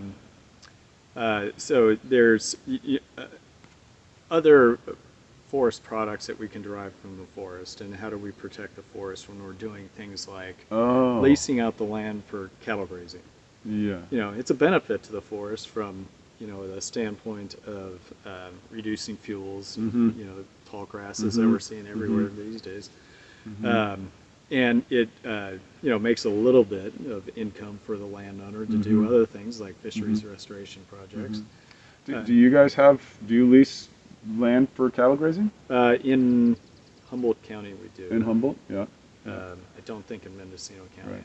Yeah. But FSC wants to make sure, and actually we had a corrective action on this where some of the cows were getting down towards the creeks. Right. Yeah. It's like you don't want that either. No. So it's activities like that are you allowing mushroom picking on your lands, and how do you control that so you're not, Do you? Yeah, we do have. Well, it's kind of up to the forest manager. So each company. Well, I'd like to have a private conversation about that later because I love going mushroom hunting and I'd love to get out of my normal zone. Yeah, right. And horseback riding and mountain biking and those types of things. So in this stand that we're in now, there's a local group that does mountain bike trails, and then you have horseback riding trails in other areas, or mainly along roads, and we'll do special events like I know one that we do is a large horseback ride, 200 horses really? come up for an extended weekend or something. So, or even a Boy Scout backpacking trips that spend 4 days going through our forest and going to the beach or something like that. Nice. Yeah. A beach? Yeah. What would that be? Mendocino Redwood Company owns a beach on Mendocino, the coast too. So, wow. Sometimes we'll let the Boy Scouts stay there. Wow, that's great. That's awesome. And this is kind of a sidebar. This is something that I've been wanting to tell people about, and I'll probably make another video about it. But thinking of benefits of the forest, there's so you're familiar with the palm oil plantation problems in the rainforest. So that would kind of be the opposite of what you're doing here. You burn, cut down the forest, use all the timber, and then plant a monoculture of palm oil where there used to be a virgin forest. And there's a nut that's called an alipe nut, which grows in that Indonesian region that they do a lot of that deforestation from, and it just drops on the ground. And it needs the whole ecosystem to sort of be a healthy tree and to drop. And that nut produces like the same quality or a better quality oil than the palm oil. But it's a mixture of the indigenous rights and benefits from the forest and environmental stewardship, all in just a harvesting style. So they're harvesting the nuts, and then you get that same kind of palm oil, which we use for our soaps and for our foods and all that kind of stuff, without destroying the environment. And there's one other example of that, which is really neat, which is the Brazil nut. So if you ever go to Trader Joe's and you get the big bag of Brazil nuts, those Brazil nuts are all harvested by indigenous co-ops. And those indigenous co-ops, the Brazil nut it's illegal to cut down a Brazil nut tree in Brazil. But to kind of get around that, what people will do is just deforest the whole area and leave a Brazil nut tree. But then it's just going to die. But when you actually buy the Brazil nuts, the Brazil nut needs the whole ecosystem because there's a little bug that pollinates the flower that lives in that whole ecosystem. And so the indigenous people go, they harvest it, they bring it to the centralized location, and then they get shipped off to us. So it's an example of the similar kind of thing where you're buying an FSC certified piece of wood. If you just buy an alipe nut butter or a Brazil nut, you're doing effectively the same thing. You're creating a natural incentive for the reforestation of the habitat, and without all the regulations and stuff too, I might add, which is a whole other conversation. But it'd be interesting too for me from sort of a alternative economics perspective. That's another interest of mine. Of like are there viable markets for bay nuts? Could there be bay nut harvesting or something like that? I don't know how that would fit into anything you guys did, but just a total non sequitur in a way, but interesting and related, at least in my mind. Yeah. So the principle 6, and these are just the titles, so you'll have to tell me what they mean. It just says environmental values and impacts. Do you know what that means in their lexicon? I think what comes under that, they certainly have a policy that we cannot convert the land to other uses. Right. And there's a couple of subcategories under that. So, if we wanted to put in a vineyard, in this forest, we couldn't clear 100 acres and put in a vineyard. Right. Also, what we could not do is if we had a Douglas fir forest and we said, Redwood's worth more than a Douglas fir, we're going to cut as many Douglas fir out of this, still using our thinning regime, but eventually we're going Right. to keep planting redwood in What there. if it was, like 100 years ago it was redwood and it had turned into Doug fir? Mhm. Would you be able to convert it back to redwood, or? Yes. Okay, Yeah. I see, Yeah. yeah. We've done that, especially in Mendocino County. There, Mhm. you can look at a bunch of the grasslands there, and you can see the old growth redwood stumps that have poison oak growing over them now or Yeah. something. Yeah. And we found that if we plant redwoods in those grass, a lot of times you plant a redwood in a grassland, and it's the wrong soil type. There's lots Yeah. of competition from the grass. Yeah. But we've been able to reestablish redwood in Oh, those cool. fields where you're Cool. Yep, there was a redwood forest here, and, Nice. and the county kind of has a history of converting some of those for sheep and Right. other grazing. Yeah. So, Right. yeah, and certainly, the environmental protections on any activity that we do on the land, it kind of goes back a little bit to abiding by the rules of the state. Yeah. And, Yeah. uh, I mean, maybe it's a good time to talk about some of the things that your company does for the, the creek habitats and then the terrestrial habitats, because those seems to me would fall into Yes. environmental values and impacts. Yeah, because those aren't. I mean, we still have to follow rules when we do that, but it's not so much involved in the harvesting of trees and the management of the forest. But yeah, when the family first bought the property, we had some pretty degraded streams from the past landowner. So they had a different type of logging method. It was the cheapest method possible. And Right. that was using tractors. And on steep ground, you don't want to pull a log uphill because it's hard Right. and slower and more expensive. So they'd build roads down by the creeks and skid all the logs Right. down to the Into stream side road. Yeah. And talk about erosion into streams. Yeah. You've got a lot of bare dirt down there. So, Yeah. Do you guys have anything on the Eel River? yes. You do. Yeah. Yep. Have you seen the documentary about the history of the Eel River?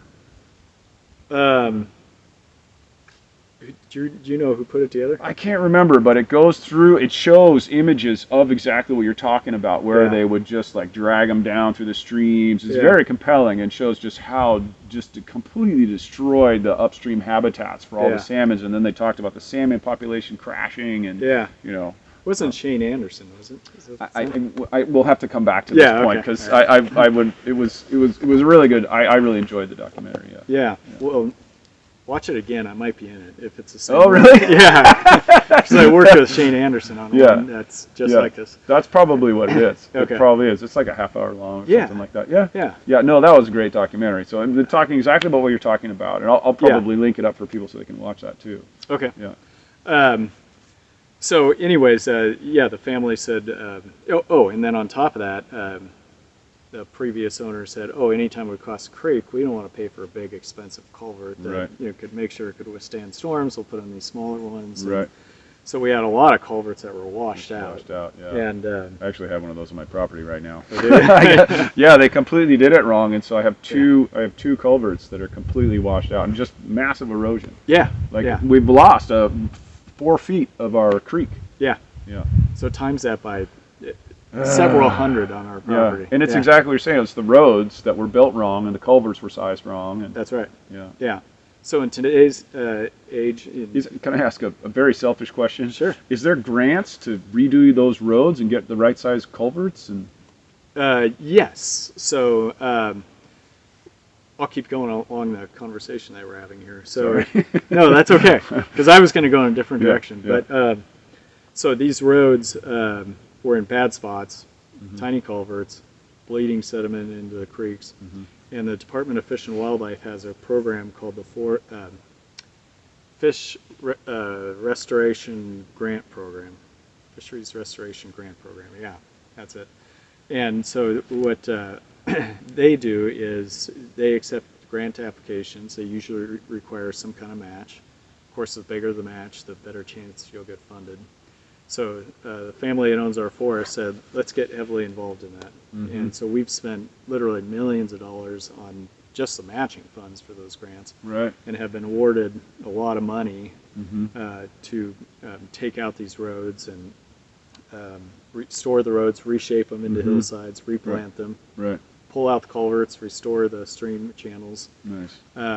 And under a timber harvest plan, we would have to do that all on our own. So if we're going into an area under those forest practice rules, it says you have to have culverts that are sized for a Right. 100-year storm. Right. And also, you can't have roads that are bleeding into creeks, so we would Yeah. have to figure out another way of doing things. Right. In other words, how do we access that portion of our property? And that's another story about how we've reconstructed our road system. But anyways, let's say and this is a lot of Mendocino Redwood Company land, it's young trees. We're not going to be in there for 50, 60 years. Mm-hmm. And the Department of Fish and Wildlife said, we don't want that road just sitting there bleeding. Let's have this grant program get it done now. Right. Yeah. Yeah. Yeah. And so we've done countless miles where we've That's so great. decommissioned these roads.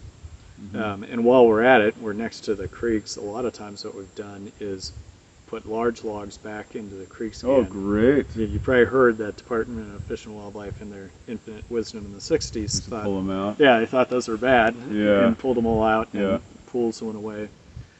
And so we've been kind of strategic in whenever we have a commercial logging operation, if we have some logs that aren't fit for the sawmill, Uh-huh. we don't just toss them out in the woods. Well, we do some of them because you do want some of that. In the Yeah, woods. that's a terrestrial habitat. Yeah, Yeah. yeah. But we say if we create some log decks for the next grant program for the streams, put those back in again. Log decks. Log decks, stacks of logs. Stocks. Oh, okay. Yeah. Oh, So we'll have 50 logs in the spot that we know that in They're this gonna go watershed over there. they're going to go over there. At some Cool. point. So That's great.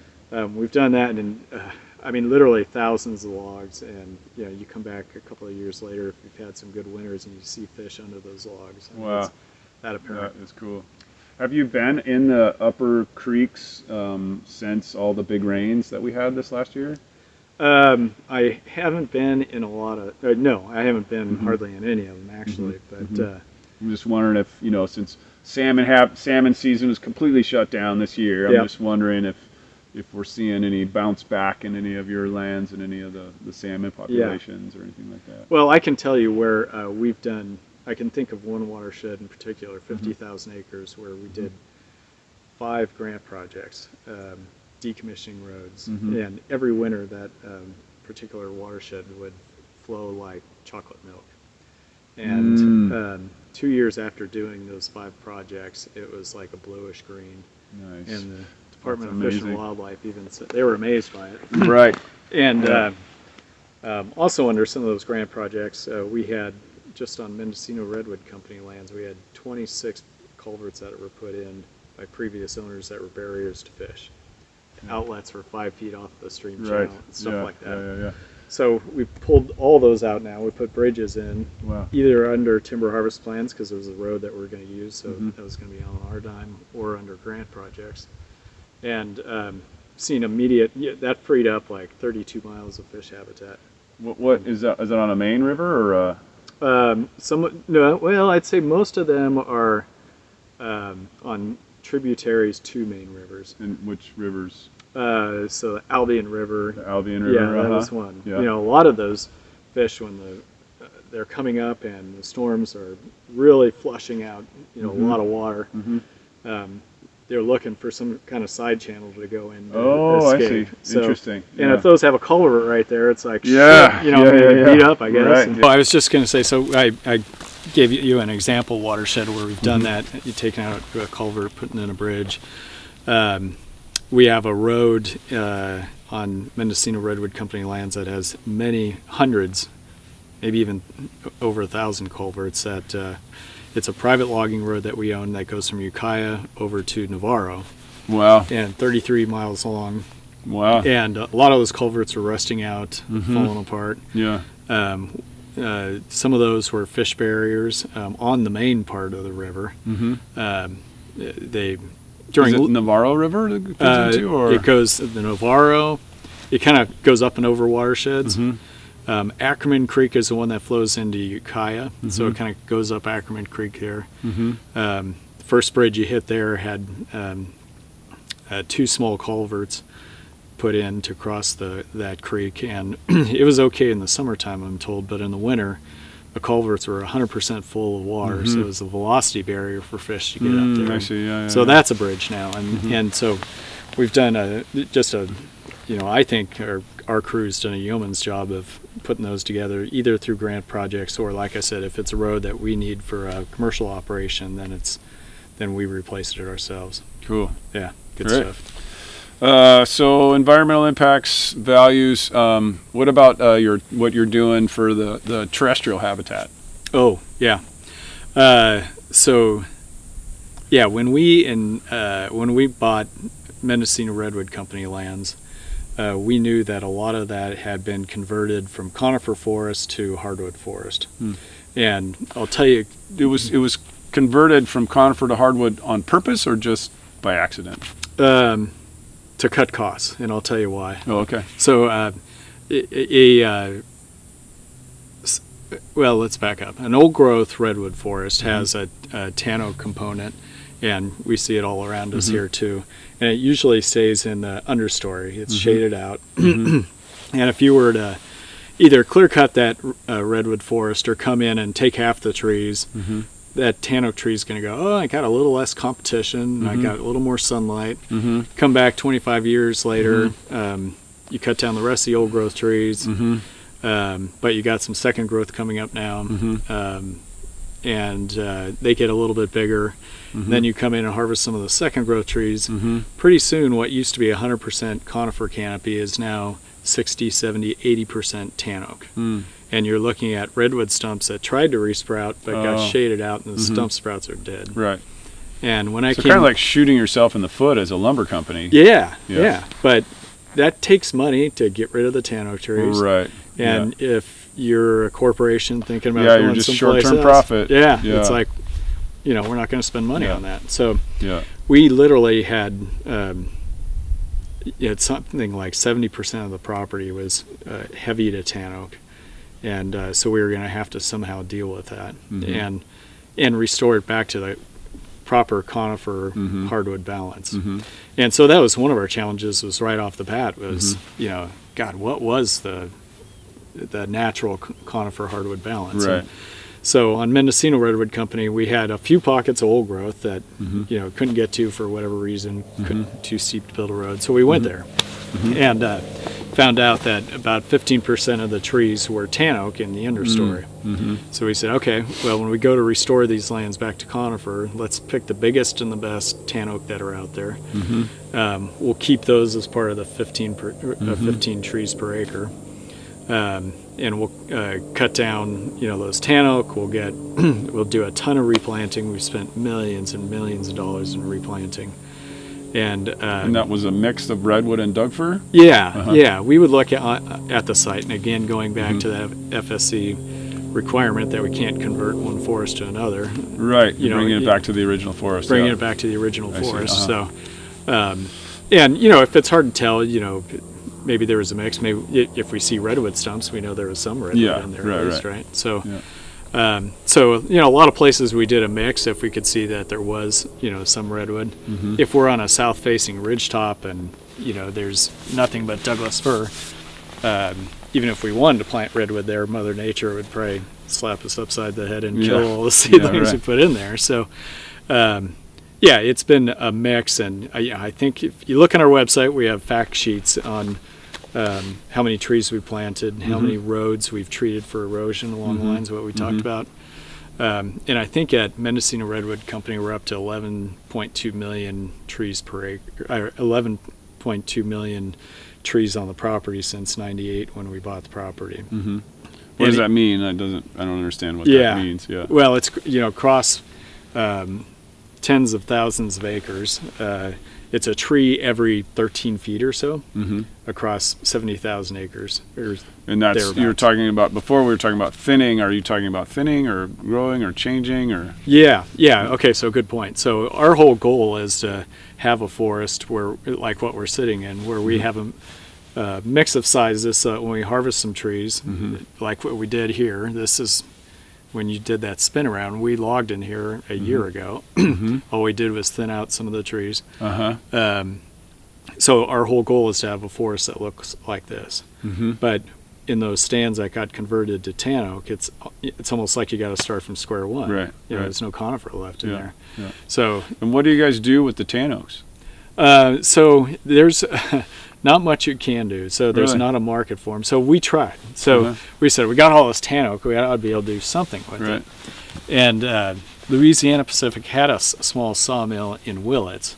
And so we said, let's put some money into that and see if we can make hardwood flooring. Oh, And didn't work. no, Nobody uses tan oak to make floors. no.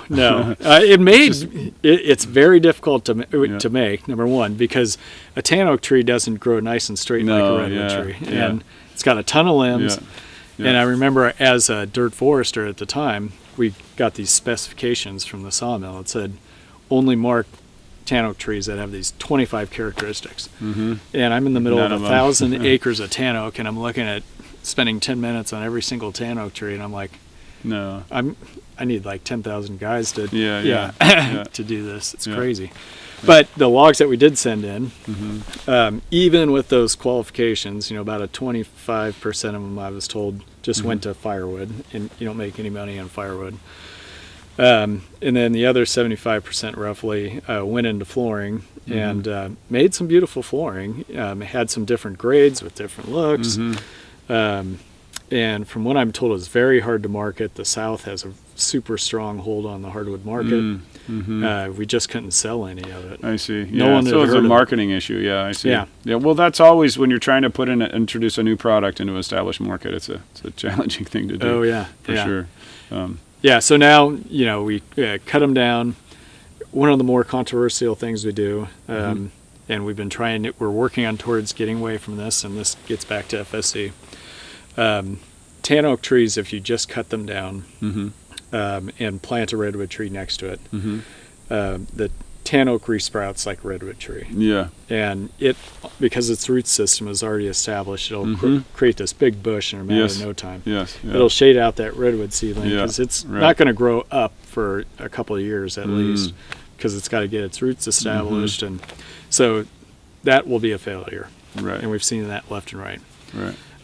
So LP, where they did do a little bit of tan oak treatment, used this chemical that took like 2.5 gallons per acre or something like that to treat the number of tan oak trees that were on there. And we're like, that seems like a lot of chemical per acre to treat tan oak. So let's see what alternatives to chemicals are out there. And no one really knew. We were totally experimenting. And so we tried cutting down tan oak trees, and someone thought, let's put eucalyptus oil on the stump. Because, Interesting. It has that allelopathic effect under eucalyptus forest to kill other bushes. Of course, that tan oak tree, it didn't matter. It sprouted just as easily.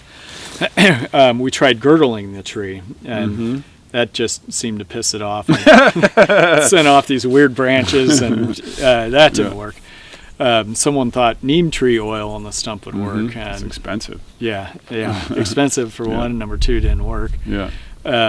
We tried cutting them down, and because we'd seen some reproduction, regeneration from tan oak trees that have fallen over, and the stump had been infected with turkey tail mushrooms. Yeah. Right. And the sprouts came up and died. We're like, oh, well, that's interesting. Yeah. So we cut down some rows of tan oak trees and put some turkey tail spores in the stumps. That didn't work. So then we found a chemical. We also tried stripping the bark from like 5 feet down all the way down. And the small trees, after like 10 years, small being 2 to 4 inches, after 10 years started looking half dead. The bigger trees, some yellow leaves after 15 years, and it's super labor intensive to strip bark off thousands of tan oak trees, right? For it not to be effective. So we talked with FSC and said, hey, we found a chemical at least that it's not spraying. We cut into the bark, put a drop in every 3 inches, and it goes down into the root system, kills the tree. We can plant a redwood tree next to it. Falls over in 5 years, degrades back into the ground, Mm-hmm. the redwood forest comes back. Mm-hmm. And I can take you to spots where we did that 15 years ago, and we have awesome redwood trees coming up Nice. now. But there's people that very much are like chemicals in the forest, no. Yeah. So we've done a lot of studies looking at, downstream after major storm events, because that's when you'd think you'd see a flush, and we're not seeing an impact that way. But FSC, they said, chemicals are okay under FSC, but you have to be moving towards going away from them. Yeah.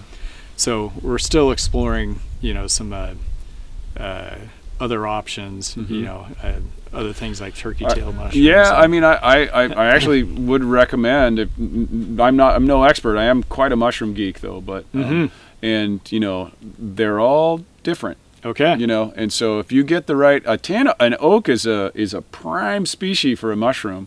I would actually experiment with reishi and lion's mane, which are two highly marketable and sellable products. And reishi's highly aggressive. And it will go compete with a turkey tail. And it also could be that you didn't inoculate correctly, because you've got to actually get the inoculation right, and then you need to treat the stump. So like you need to put like a wax over the stump so that it actually has a chance to stay moist and penetrate, and not the water evaporate or have other funguses. Anyways, I actually send me information on that. I will. I actually successfully killed a tan oak in my front yard, kind of doing that. Wow. Not exactly. I mean, but it's interesting, and I do have those different experiments going in my yard right now with the lion's mane and the turkey tails and the reishi mushrooms, and I just know from my studies in mushrooms that reishis tend to be one of the most aggressive ones, and they're highly prized as a medicinal too. You could have people harvest them, and then you send them off someplace, and they'll grind them up in a powder and sell them for top dollar on the medicinal market. Yeah, well, that's what we thought maybe with the turkey tails. Well, turkey tails aren't in such high demand. Okay. The reishis are, and especially the lion's mane. I don't know if lion's mane would be aggressive enough, but well, send me info turkey on tail. that. I'd be all ears on that. Yeah, If we could solve that problem. Yeah, well, there you go. That would be really cool. Yeah. So management planning, I think we've already talked. Principle 7 is management planning. I think we've already talked a bit about that. Do you have more to say about that? Yeah, that was they wanted they being the certifiers when The FSC certifiers, and we've been using for years the scientific certification system outfit, and when I mentioned that when we first applied to be audited with Mendocino Redwood in '98, they said you've got some things to work on, and one of those was on the management plan. Oh, I see. So just being very explicit on what you're doing, where your goals are, long term, what kind of forest structure you want to have. Part of the inventory is a tool that has a straw, and it's got a screw head on the end, and it's got a handle you can put in and basically screw into the tree, and a core will be formed inside that tube, and it has an extractor, and you can pull that out, and you can see, okay, this tree's grown this fast over the last X number of years. And it's a good way of getting an age on the tree too, without cutting it down, which would be a bad way to get an age. So anyways, all that's rolled up, so we know how fast the forest is growing, how many trees of what species we have on there, and we can guide like, okay, we're growing this much board feet. A board foot is 1 foot by 1 foot by an inch thick. It's just a common measurement for a 30-inch diameter tree has roughly 1,000 board feet in it. So for us to be able to show that we're harvesting less than what we're growing, it's kind of on a board foot basis. I see. So that inventory says, we have 2 billion board feet across the whole forest. It's growing 200,000. I'm just throwing numbers. Yeah, you're just guessing. I get it. Yeah. Or just these aren't examples. Yeah. It's grown 200,000 board feet per year. So we're going to harvest 150 board feet. So we're growing an additional 50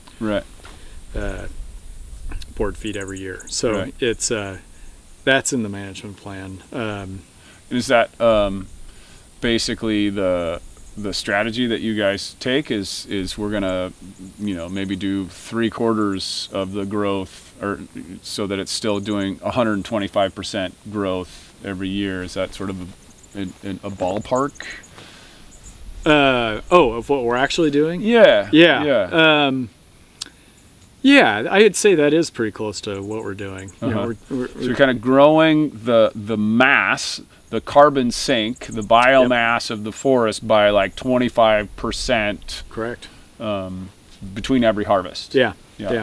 And the beauty of the harvest is not only are we thinning out the forest for all the fire stuff we talked about, but that log, of course, goes to our sawmill, and the lumber that's produced from that is sequestering all that carbon over time too. It's fascinating to me how few people think about that. Yeah. You know, and in the remodeling business that I've been in for years, you know, the longer I can make that piece of wood last that building, the longer it stays sequestered in the system, you know. That's right. Yeah.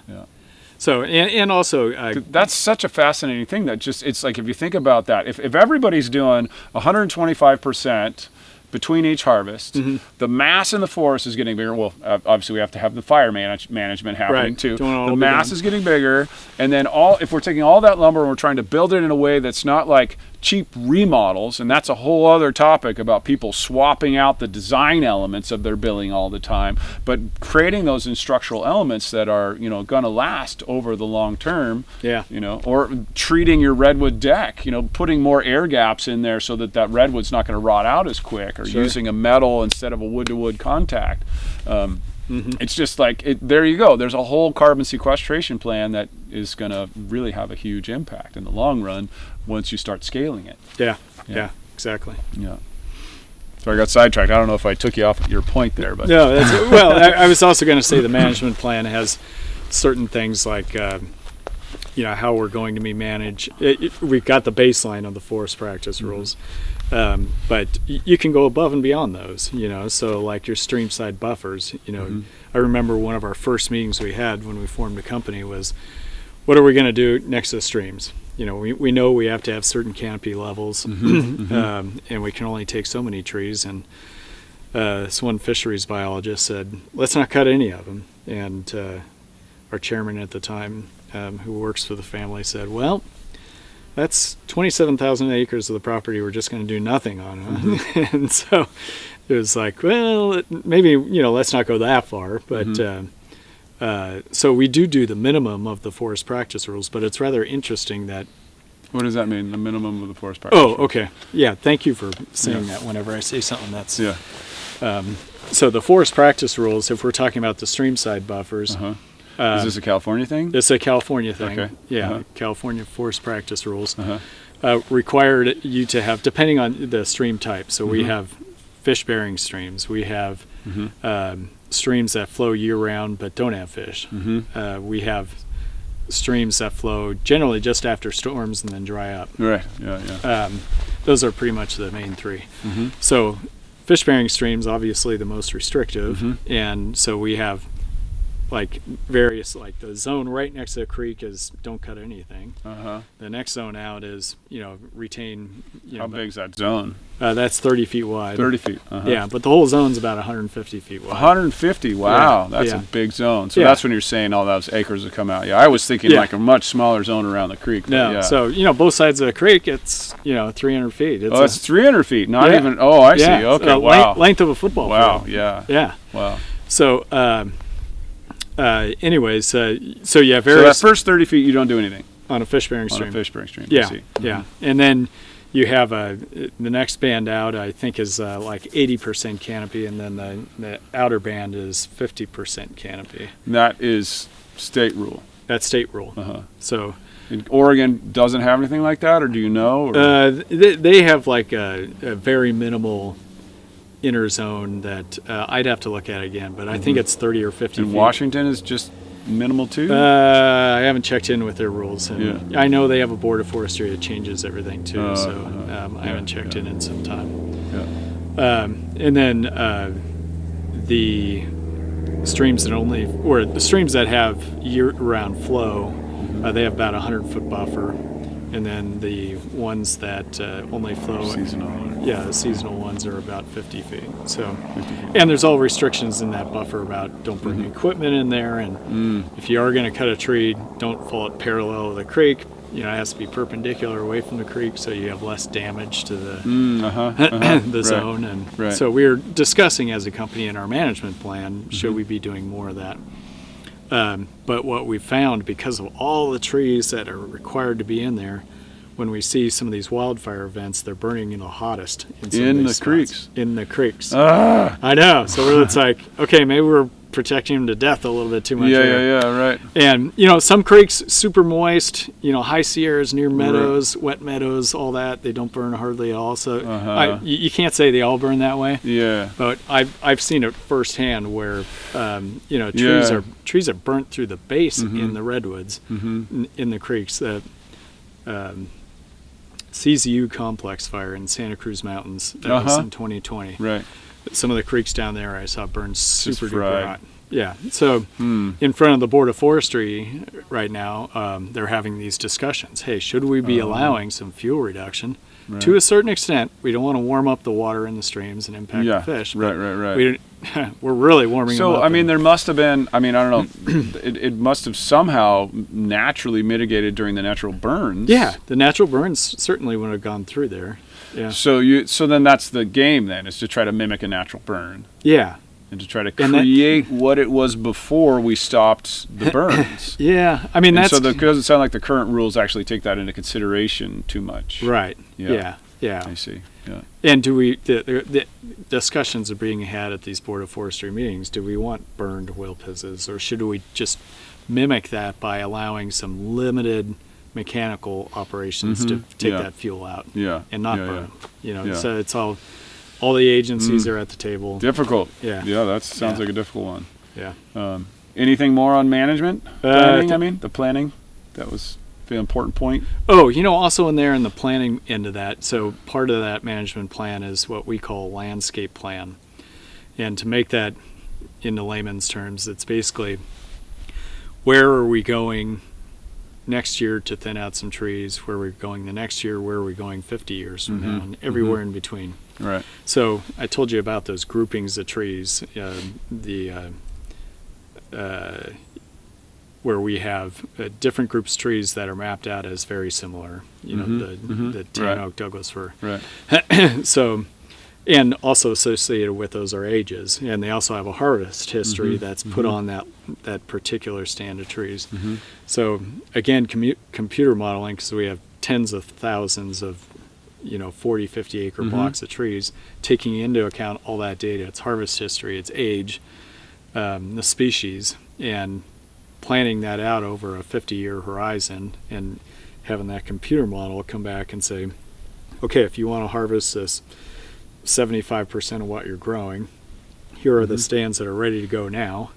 Now it's a computer model, so we send that out to our foresters and we go, hey, fact check this for us. Right. And so we don't go out to every single stand, but a lot of our foresters have worked for us for a long time. And, I know that map came to me a number of times, and I'd been to a lot of those. And you're so like, I didn't, and other times I'm like, that works. And, right. And other times it's like, hey, let's go out in the woods for a couple of days and just actually look at some of this on the ground. So that's all in the planning aspect of it too. Cool. So, because, if you're going to run a successful business, you don't want to be on just those acres that are low volume, expensive logging, hardly any redwood, so because you can make more on the redwood boards. You want a mix of all that to be sustainable, right? Right. So that's all in the plan.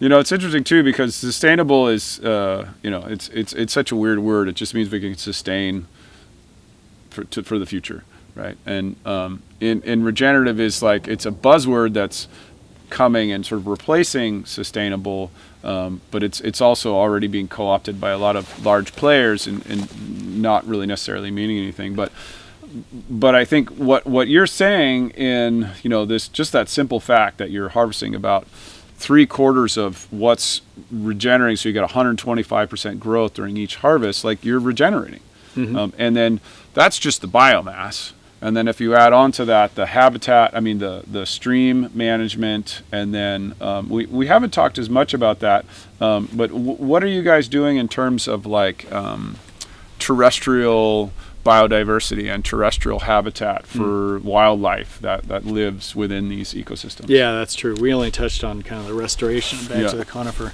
Yeah. So I would say one of the first one that comes to mind, because they're so magnificent, is our old growth policy. And so the owners again said our policy from the beginning is not to cut any old growth tree. Whether it's would that be allowed in a California timber plan? If you did it right or whatever? You know, if you did it, it probably would be sued, but you know, but you could try. You could try. There'd be a ton of surveys for it, you know, because there's, like in this part of the world, in Redwood country, we have an endangered seabird that comes and roosts. Yeah, it nests in. It It needs a big old growth branch with moss on it. Oh, interesting. To kind of make it. What's it called? It's called a marbled murrelet. A marbled murrelet. Yeah. Cool. Yeah, and it's most of it's at its time at sea, and flies 70 miles an hour into a redwood stand, swoops up on a limb, and it doesn't even make a nest. It just sits there and puts an egg. Wow. And then kind of poops a ring around it to try and keep it in place. And one guy told me, he said, well, no wonder they're endangered. They don't even build a nest. But it has nothing to do with that. It has to do with the cutting of the old growth, of course. And so you have to be highly trained in surveying for these, because they fly at dusk, and they fly 70 miles an hour, and thank God they have a distinctive call. But you have to come out here at, and I used to be a murrelet surveyor. You have to be out here at 4 a.m. and set up stations and listen to their calls. And they only roost in the redwoods? Nest, I mean? And Douglas fir limbs. They'll go as far as 50 miles inland. But like just like California, Oregon, Washington, Alaska. Oh, okay. So yeah. I see. I've heard even in Alaska they'll even nest on the ground. Oh, interesting. Yeah. But too much competition. But they're an endangered species. Yeah, because of the cutting of the old growth. So they've lost their nesting habitat, and there used to be lots of it, and now there's not very much. Now there's not very much. Right. Yeah. Yeah, we've got a fantastic stand on Mendocino Redwood Company. The ground's about this steep. It almost looks like Half Dome when you look at a topo map on it. But so it's never been cut, but it's got a lot of murrelets there. Oh, nice. Pretty cool spot. Cool. Anyways, so the old growth policy, you know, it's important not only for murrelets, but you know, we had talked before we got on camera here about the bat habitat associated with, you know, the big fire caves. You were talking about this used to be a fire cave, and then up inside of the redwood, there'd be a bunch of bats living inside of that old growth redwood. Yeah. I mean, you can't say that about every single one. Yeah, but some of them. Yeah. I mean, a lot of times if I'm going to hike in a stand that has, you know, I know it's going to have trees like that. Even though I'm hiking in broad daylight, I'll bring a flashlight just to see if I can see what's up there. And you've seen a bunch of bats? I've seen them before. I've seen one or two. One or two. Yeah, not a bunch, but one or two bats, or one or two groupings. One or two groupings. I was thinking, so to wrap this up, land the plane, as one of the guys I follow says. So the viewer, hopefully, has gotten a lot out of the listener viewer. I know we've gone really in depth with your forest management practices. I feel really good about what you guys do as a company, and I feel more like I can trust that you guys are keeping the forest in its optimum health. With the values driven of your company leadership, combining that with the FSC standard, I feel like you guys are like one of the top bars, probably anywhere. You know, of sustainably managed forests that still are producing lumber. You know, and yeah, I mean, I guess it's just an opportunity to toot your own horn. I don't know if there's anything else you want to say about that. Well, I think we are one of the more progressive forest management companies in California and the United States, and you know, probably in a lot of places. But, when you and you alluded to it before, when we put, well, first of all, we have the forest practice rules, and then we subject ourselves to the Forest Stewardship Council, and then we have our own policies on top of all that are more stringent. It's very difficult to come out here and do something that is unsustainable or destructive to the environment, right? it's the reason why I've been with the company for 24 years and haven't left. It's I know they're doing the right thing. And when I had a chance to come up here when previous owners were managing the land, and I was working on the other side of the fence, so to say, and I was like, really? I'm not going there. Wow. And I ended up going there anyways, just under a different ownership, of course. But, So it's refreshing to have someone, to see a company finally treat the land right after so many decades of mismanagement. And I'm not just going to toot our horn. Like I said, California is run by family-owned forests now, and that's a huge difference from 40 years ago. That they have that long-term vision. They want to hand this down to their grandkids and great-grandkids, and have a forest that's healthy by the time it gets there. And I mean, we have a lot of that now, but we have some work to do in a few spots, like what we talked about. So it's very long-term vision. They're investing money into it, and so that's the refreshing part of it. That I don't see myself going anywhere here. I think we retain a lot of employees. And is there anything that you want the listener, the viewer to like you called out the mrc.com, is that the website? And is there any other resources or things that you would want them to know about that you think are important for, making sustainable wood choices or fire management or anything like that? Yeah.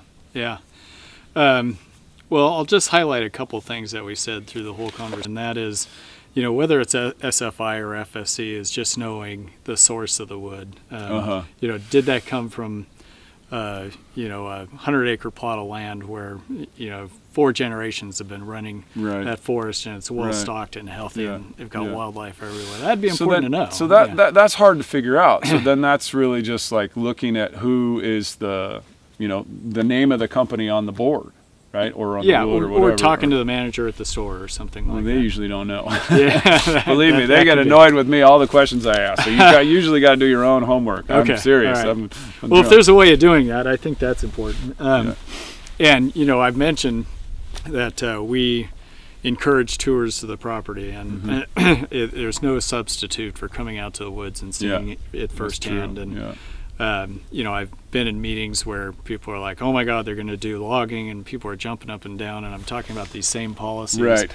And it's just going in one ear and out the other. And when I take a group out in the woods and they see, "Oh, you only mark that tree to be cut and only this one," and we got a stream zone there, and they get it at that point. So. If you have doubts, come out and see our land. And if it's not our land or someone else's, ask to go out in theirs too. They may say no. And I'm not sure everybody's as transparent as we are, but it's certainly better just to go out and see it firsthand. And all the fire stuff we talked about too. I just feel pretty strongly that what we've done in the past is.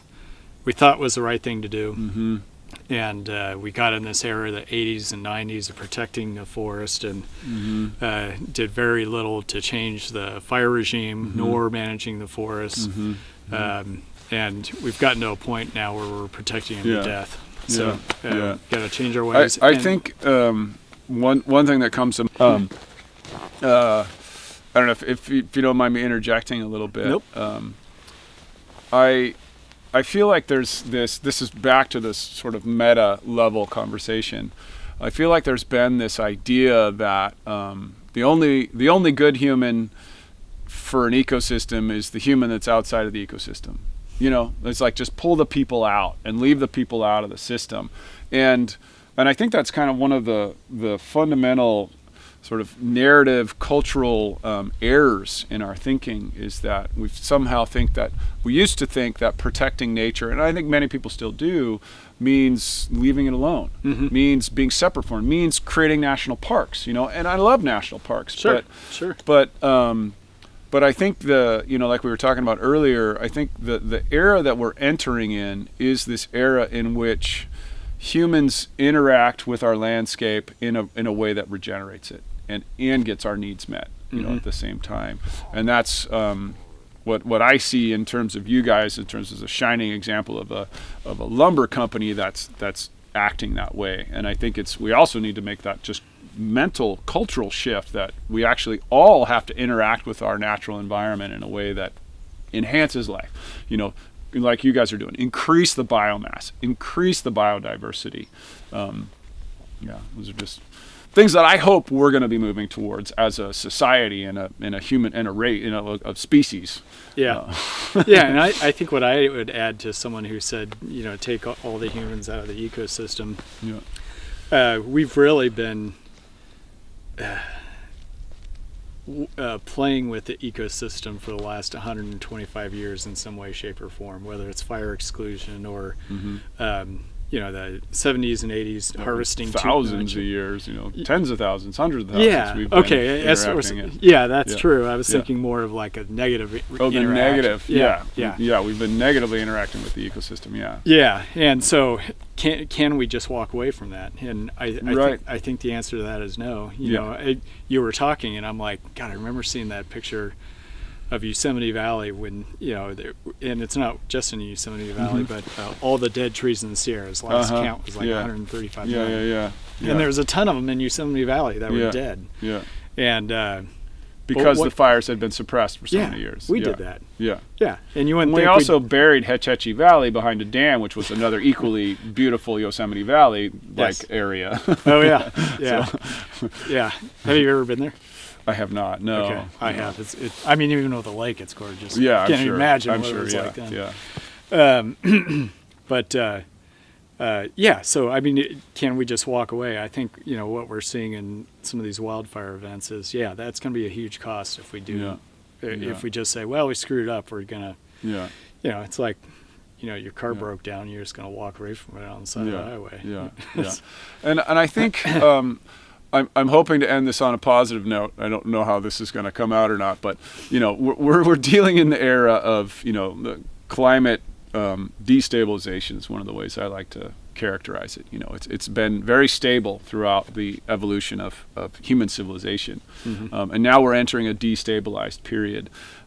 So, for many of us, it seems a bit hopeless, but I think I have to at least hope that with companies like yours and trying to make the right choices, that with enough of that there'll be a critical mass of awareness and people who have enough of the resources, like the owners of MRC, like that went in with the right vision. That I think I guess here's the positive note that I want to interject into this like massive destructive arc that we've been on, just extraction and just all the unintended consequences. The fire, the problem of the heavy fire load in the forests, that was just a specific little regional problem that we had. And then but dumping carbon and other stuff into the atmosphere that's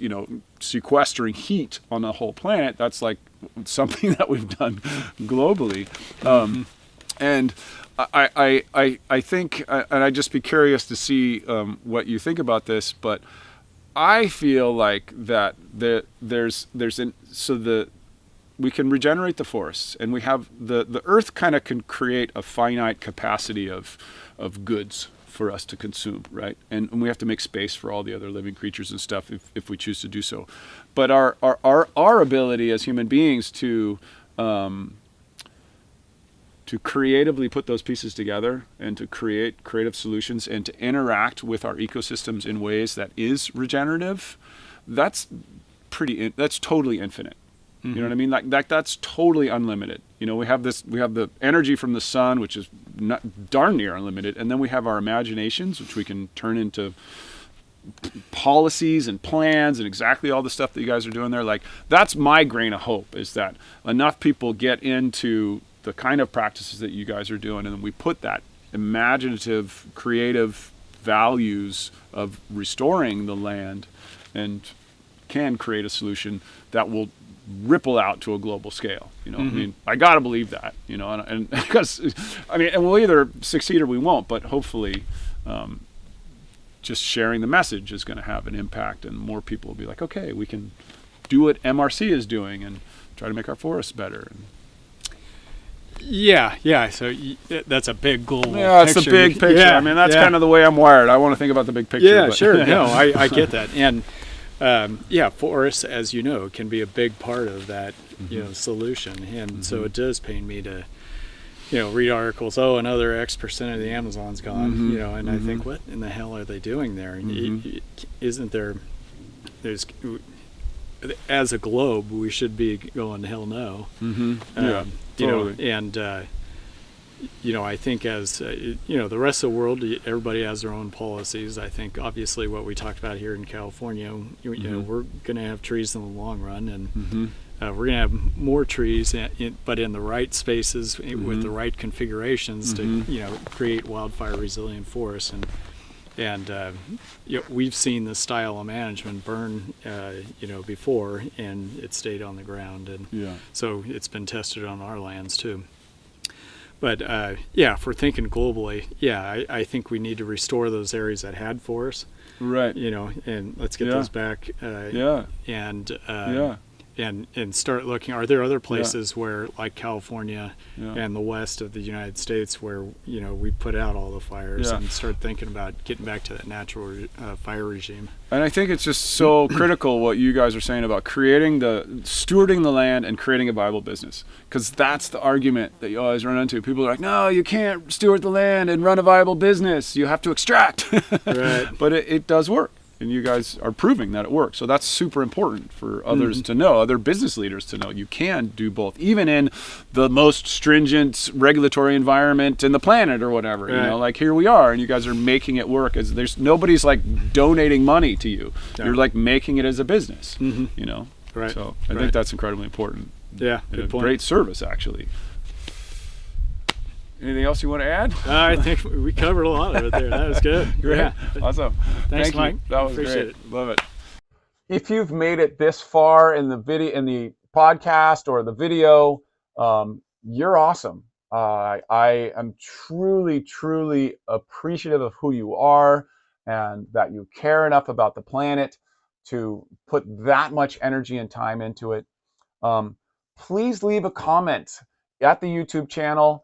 I don't necessarily see the comments on the podcast side of it, but leave a comment on the YouTube channel, and whatever your questions are or comments, or if you know of a really, what I'm looking for are really cutting edge people who are doing scalable things that are going to enhance life. Like, my goal is to do my part in transforming this culture into one where humans enhance life. And I know it's possible. It just takes enough of us getting the message. And then finally, for those of you who are interested in personal or business coaching, that's one of my other passions. Is I work individually with people who are trying to achieve their business goals and their personal goals. I work with people who are committed, who are on a mission to enhance life on Earth. And I work on all levels. I work on the personal happiness, productivity, and effectiveness of your business plans, because that's been my journey. My journey has been one of trying to enhance life and to have a great life, and really to have it all in a way that enhances life. It means you have to limit yourself. I'll just leave you with that. So having it all means you have to limit yourself. Having it all and enhancing life means that you have to limit yourself. But it's a contradiction, because the limiting actually makes you have more of what you want. And if you want to talk more about that, let me know in the comments. Or if you want me to make a video about that, I'd be happy to do that as well. Have a wonderful day. Till we connect again.